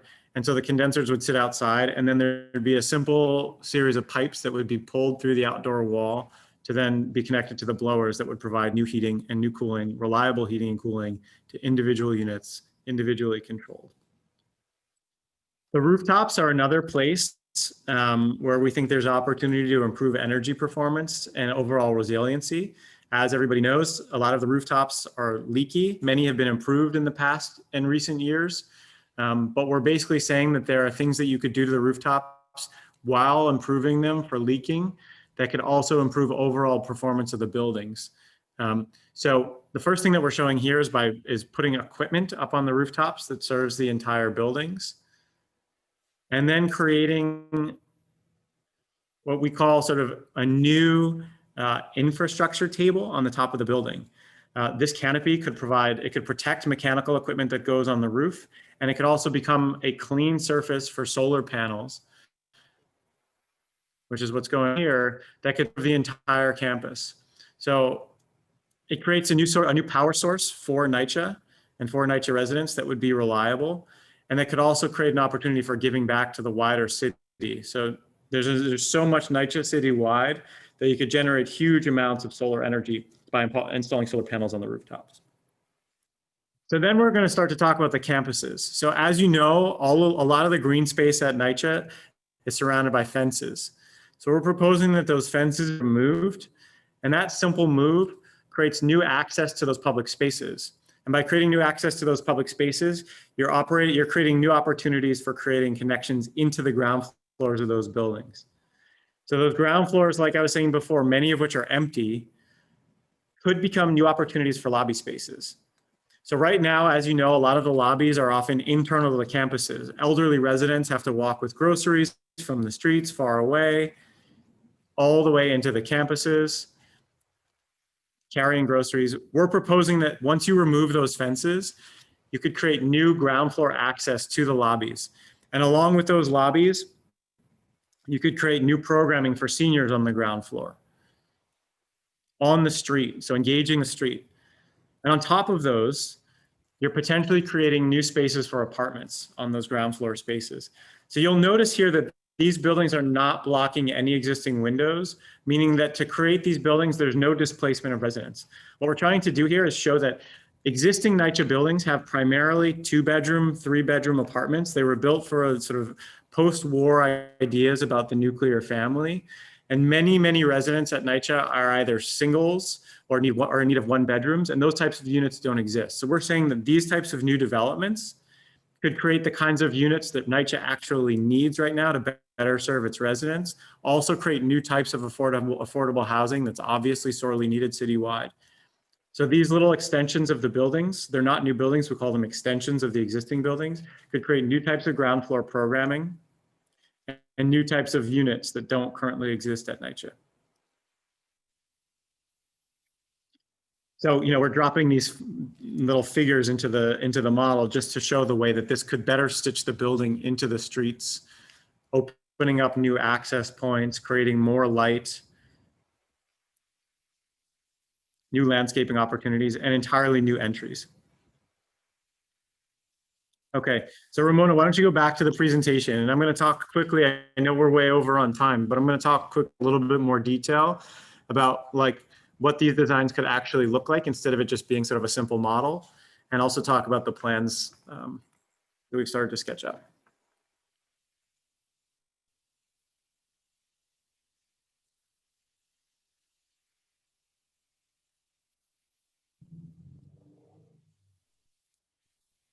Ramona, did we lose you?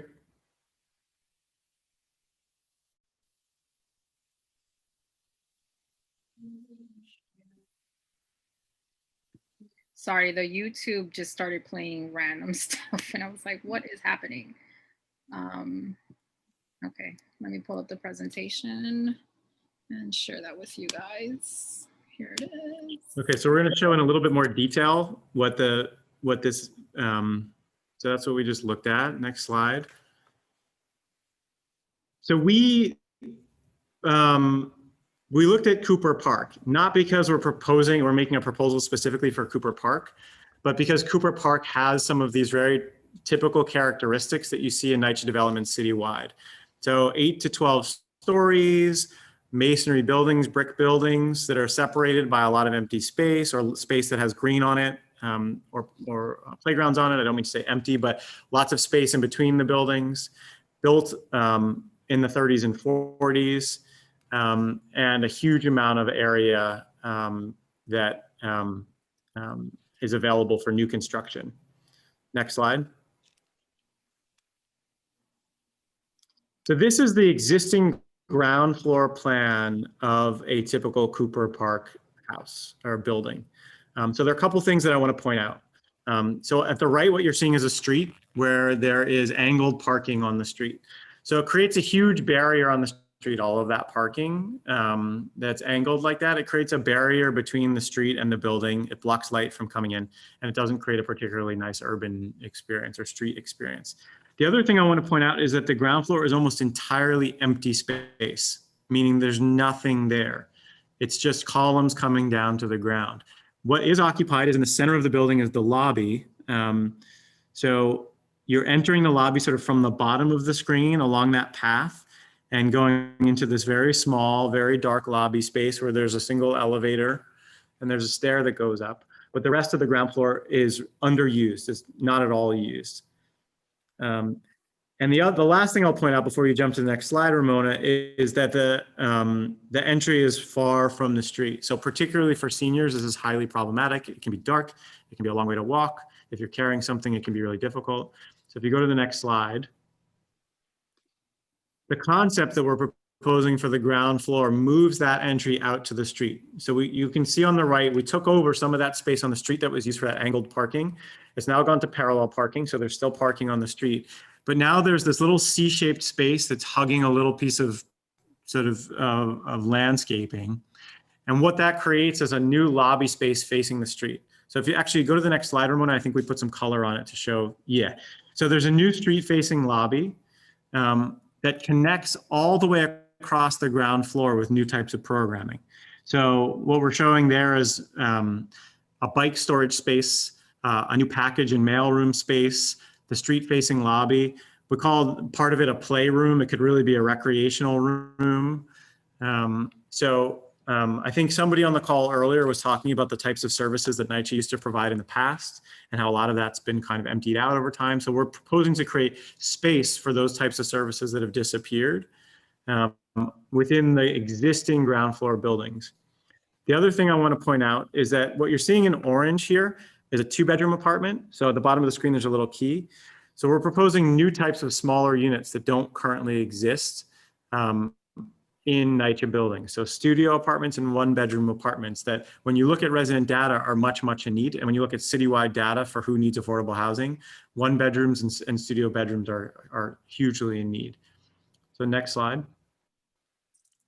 So as you work your way up into the building, what this shows is every single existing unit, which are shown in orange and red, as well as one of them in blue, getting its own individual balcony. So those little spaces that are shown kind of in black and white, yeah, right there where Ramona's mouse is an individual balcony provided to every single unit. The geometry of the building allows for you to do this because it has these kinds of ins and outs. So each of the units, each of the existing 2-bedroom and 3-bedroom units, as well as that 1-bedroom unit getting its own balcony. And then on the right are these 2 little extension pieces, not blocking any windows, not displacing any residents to create these new structures, and creating in each of these a series of new 1-bedroom apartments, which would also get their own balconies and state-of-the-art cores, building cores with stairs and elevators. Next slide.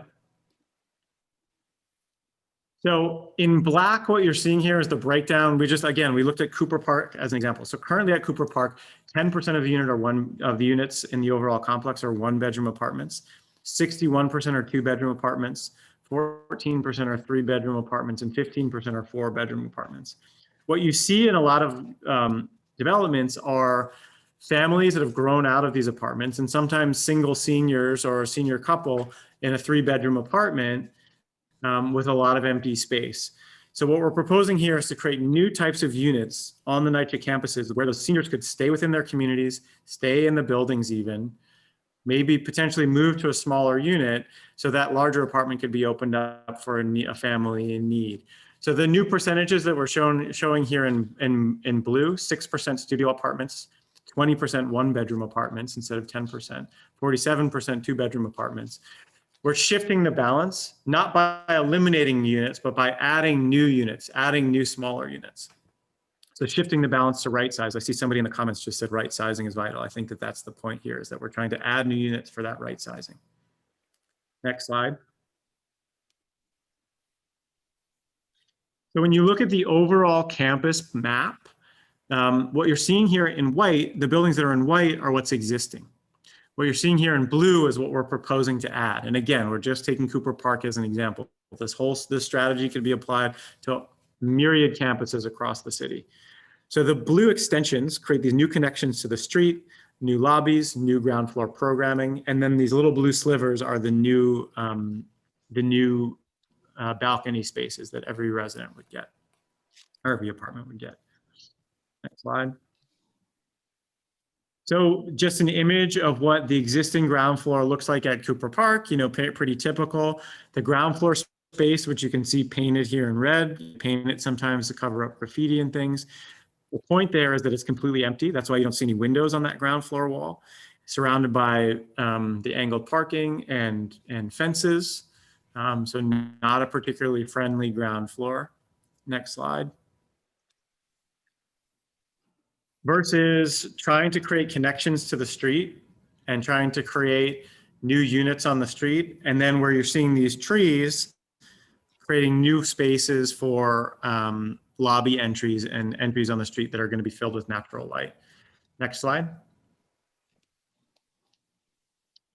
You saw this slide already, but there you see those balconies working their way up the sides of the buildings. And brick could be the existing brick of the buildings, or it could be a reclad of the buildings, but that's sort of the existing building getting wrapped with this new extension. And then this rooftop element, creating an opportunity for putting new solar panels on the roof and also protecting the existing buildings, the rooftops of the existing buildings. Next slide. And then the way that these new extensions, smaller than the existing buildings, purposefully smaller and lower than the existing buildings so that the existing buildings take priority and precedence. Also, these new extensions could create new kinds of gateways into these sort of beautiful cores in the NYCHA campuses. So all of this green space becomes accessible by removing the fences. And also these new buildings could create really new entries that are open to the streets so that everybody feels like NYCHA is a part of the city and that they're engaged and it's a part, it creates opportunities for all people to be able to feel like NYCHA is a part of their campus and their city. What you're seeing sort of in between the small extensions are the new lobby entries, glassy, filled with natural light, potentially with some landscaping in front of them. And then between those extensions, the new gateway into the NYCHA campus. I'll stop there. All right. And then Jasmine had raised her hand. You want to go ahead and ask a question? Yeah, so at the previous slide, it showed that these extensions, it looks like it's overlapping with the window in one of the apartments. Is the proposal to say that, that one, yeah. Is it to say that this first section here will belong to that unit that it's blocking the window? Do you see what I'm saying? So does that belong to that apartment and then there would be construction to make that accessible to that unit, or how does that work?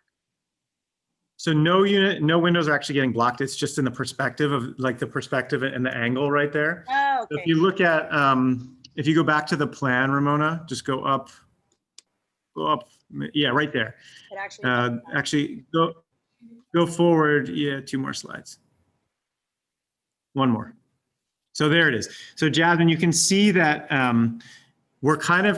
we're using this sort of loophole in the zoning that allows you to make extensions on the buildings rather than having to create new buildings. And it almost looks like, because of the way that it's drawn, it almost looks like that one little window is actually getting obscured, but it's not. Okay. That's just a line that's actually the ground floor of the building. It's not blocking any. The whole point of the idea is that we're not displacing, we're not blocking any units. So this is the window here, correct? Actually, it's a mistake in the, well, it's that little, it's right below that. So it almost looks like that line is blocking the window, but it's not. Just to the bottom of your mouse where the orange comes through is the window. Okay. And what you're seeing is a floor beneath that line that looks like it's intersecting the window is actually a floor below. That's underneath the windows. Okay. So it's right on the corner. So no windows are getting, that's right. Joined on the corner of the building. Okay. Yeah. And during the presentation, you made a comment that I thought was really interesting. You said that 3 pillars required to do building in NYCHA. What were those again? Preservation has to be first. Reprogramming has to be second. So utilizing all of that existing empty space on the ground floors, and then new construction. So the reason that that's different is because, like in those examples that we showed at the beginning of the presentation, there's new construction that's been proposed, but it does nothing for the existing buildings. There's no programming and there's no preservation that's a part of those projects. It's just new construction, infill in between existing buildings. So we're basically saying that any new development that is proposed for NYCHA sites has to have all 3 of those elements. And I think another critical component that came up earlier in conversation here is just that in this proposal, there's no subparceling of land. So there's not a new site that gets leased for $1 for 99 years.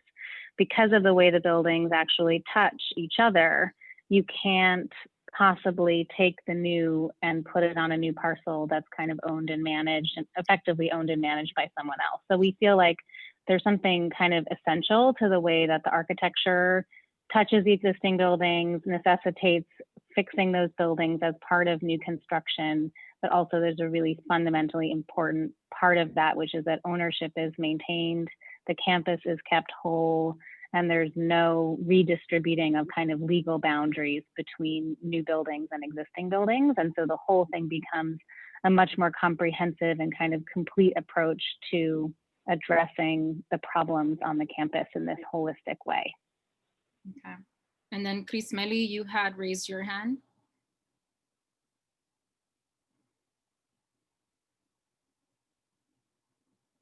Let me ask you to unmute you. You should be able to ask your question now. And there were a couple of comments also regarding the funding, right? So one of the things that we've been going over in the comments is, you know, we wanted to talk about the problems and develop this vision, because what's happened a lot with NYCHA is that they have never had the, I don't know, whatever we have in this group, which is to really say, you know, if we're going to get money and if we're going to look at the future of NYCHA and if we're going to fight for the Green New Deal, or we're going to fight for Nidia Velasquez's bill, which also affords NYCHA 34 billion. What are we going to do with that money, right? You know, when that money comes in, because Biden is looking at the Green New Deal for housing, he is looking at Nidia Velasquez, and public housing nationally is at the forefront of this agenda that Biden's going to be presenting. No one has said, you know, how should this be spent? And what we don't want to see is NYCHA taking this money and wasting it, mismanaging it, and dumping it into a plan that doesn't do justice. You know, we really have to think about the future of NYCHA, you know, as really reparations. You know, how can we get the programming, the support, and the environment that we need as tenants to really make a different future for ourselves? And I think that this is a plan that really allows us to give specific demands and to move forward with a clear vision, right, of what is possible. So I hope that all of you are walking away with an understanding and an ability, like Jasmine said, you know, to make statements to elected officials and to other stakeholders. So, you know, this brings us to the next step slides, which is where we're going to end. So, you know, we want you to stay involved. We have the meeting to halt the blueprint every Sunday. Folks were asking, we don't have a website yet. It is completely tenant run and led. This Sunday coming, we will have someone from Sunrise NYC and the Green New Deal for public housing briefing us. So if you have any friends that you think are interested in that topic, definitely send them our way. We will be sending out the invite, right, along with the presentation and everything from tonight. So don't worry about like jotting all this stuff down. And then you can always email us at residence2, the number 2, preservenYCHA@gmail.com. And we can add you to our email list and our Google group. And then the Green New Deal for NYCHA, there's a collaboration between Sunrise NYC and the Movement School. They have a meeting every Monday, and that's at 8 p.m., right? So if one thing you can do is show up and tell other tenants to come on board. And, you know, we have conversations like this often because we don't want to tell tenants what to do. We want them to tell them what's going on. And I think that that's the first step to get them, you know, really involved and moving forward. And then what else can you do? Be an ally, right? So we want you to tweet, text, call, and poke. We put some, you know, friendly hashtags, no rad or not rad, because I think rad is not rad. Halt the Blueprint, Fund NYCHA, and Green New Deal for Public Housing. Things that you can, you know, tweet or say when you call or email. We have a script that's specific to your state representative because we mentioned the 2 senators that are introducing the bill for the trust, Kavanaugh and Simbowitz. And we want to make sure that they understand that we don't agree with pulling NYCHA out of Section 9. We are not willing to give up our protections and, you know, to do so for so little. So we don't want them to support the blueprint proposal, and we don't want the Senate, the New York State Senate, to have a vote on that, you know, this year or ever. Then we want to reach out to Congress and we want to demand that they actually can put funding towards our public housing nationally, right? Because public housing nationally is being stripped and being cheated. It's not just happening in New York. We just happen to be the largest stock. So as you know, Robert said earlier, there are RAD deals being signed all of the time. And we want to stop that because we know that RAD, now you understand RAD and you know that it's not the right thing for us, right? So we want to demand that they invest in public housing. And this new administration, it was Biden and Obama, right, that came up with RAD to address the fact that our government had stopped investing in Section 9. And, you know, the Residents to Preserve Public Housing, we sent a letter to Greg Russ and we asked him, you know, why we should, you know, why is it that we're moving to Section 8 and leaving Section 9? And his answer to us basically said that there isn't the political will to support Section 8. And I call bullshit, right? You know, the reason why Section 8 gets supported is because Section 8 benefits private developers. Private developers lobby, they give campaign donations, and they are able to articulate and communicate why Section 8 is important. If you look at the people that live in public housing in New York and across America, we are Black, we are brown, we are usually disenfranchised in multiple ways. Like I mentioned before, we have literacy challenges, we have language barriers, we have connectivity barriers. So getting us to, you know, communicate and be comfortable with fighting and demanding things is it's a challenge, right? So it is really important, you know, that as stakeholders that can do that, that you amplify the message and that you amplify the needs of people in public housing, because sometimes some of us are not comfortable doing so. So anytime that they tell you that Section 8 is great, tell them that's a lie. It is not. Section 9 is the bomb and we want to keep it. And if this was a community that was not Black, brown, poor, we wouldn't be having this problem. So since the Reagan years, there has been this stigma associated with public housing and these lies told about the individuals that live in public housing. And it's time that we stop those lies from circulating.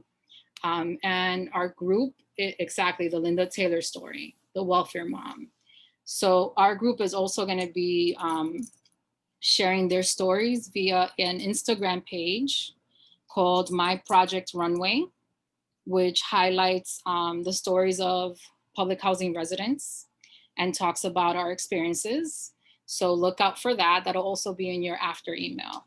I want to thank everyone for staying on for such a long time. And I want to open up if you guys have any, questions or anything that wasn't answered. Brownie's kind of over it at this point. His limit for a meeting is 1.5 hours. So if anyone has any questions, please go ahead. If not, we'll go ahead and shut down at this point.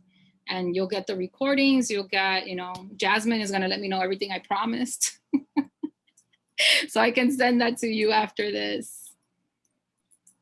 I just want to say, Ramona, good job. And Jasmine, keep that energy up. Okay. Both of you. Great job. All right. You too. Knowledge is power. And thank you so much, Nathan. I think everyone gets it now why I wanted to do this. Thank you for the opportunity to show our work. It's been fantastic to connect with you all. And Ramona, I really, really appreciate your energy and this opportunity. So I look forward to feedback from people. Yeah, definitely. Thank you too, Miriam. Thanks so much. I just have a quick question. I'm sorry. I had to get Ethan out the tub. I saw the balconies and everything, and I'm one of the people who were on the Upper East Side at homes who had to fight the infill situation. And FYI, they're coming back because NYCHA just rested their laurels and they're trying to come back at us again. So with putting out these balconies and everything, is that basically just for a low rise apartment? Because I would be a little bit worried if you try to put a balcony on a 25-story building, because I'm not walking on that, that model, because I'm not going to come out on that if you try to put that. I'm sorry. I don't trust it. I don't care who's building it. No, I'm not coming out. The solution, the idea doesn't rely on just the balcony solution. The balconies are really meant to be an amenity. If it's not the right thing for that particular development, that might not be, that might be the case. But they're really meant to be a representation of a way of solving the sort of heating cooling problem, a place for putting that condenser. And then also it's meant to be a positive amenity for residents. I can see how in some situations it might not be the best. Yeah, well, I think those are things, heating, mold, that's universal throughout all of NYCHA. I don't think you're going to find any development that's not going to have that problem, because once the disinvestment started, that was the one thing that just started to crumble throughout all of the developments, because that was the first thing to go. The boiler system, the roofing system. And I loved your vision. I loved your vision, because it is the law that you cannot get, and you cannot put a dish system outside your window. NYCHA would not allow you to get a dish system. They don't want you to put, solar systems, because that's a moneymaker. They don't want to make money. They wanted, they came up with this whole system that if you get a dryer, you're going to have to pay for it. If you want a dishwasher, you're going to have to pay for it. But then they make it so hard for you to get these things, because they don't want you to have to pay. They don't want to make money, outside of pay your rent on time. I'm going to harass you. I'm going to make it so hard that you have to come to court, that you're on the verge of losing your job, and then you're going to be homeless.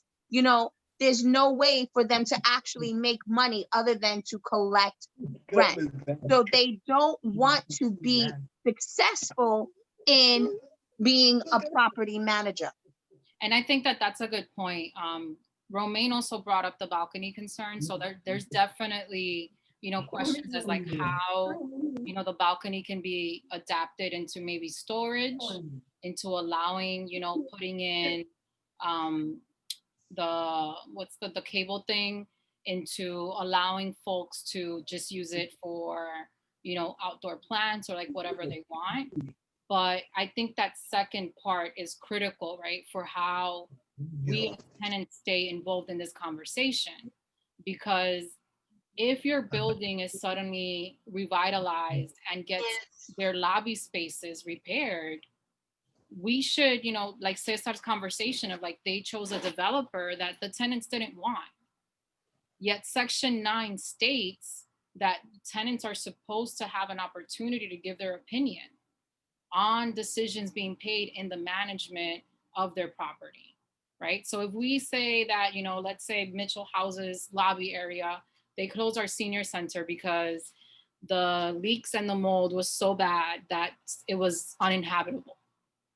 Why can't we then say who we want to have as a tenant and as a vendor in that space, paying us substantial rent that is then invested back into the building? And these are the kind of things that we need to start demanding, because they're not going to give us, right? And I think that, you know, the retrofitting and really being bold about how this money gets invested allows us to do that. Go ahead, Jasmine. And I'm going to stop recording because this is, you know, all extra. Yeah, extra.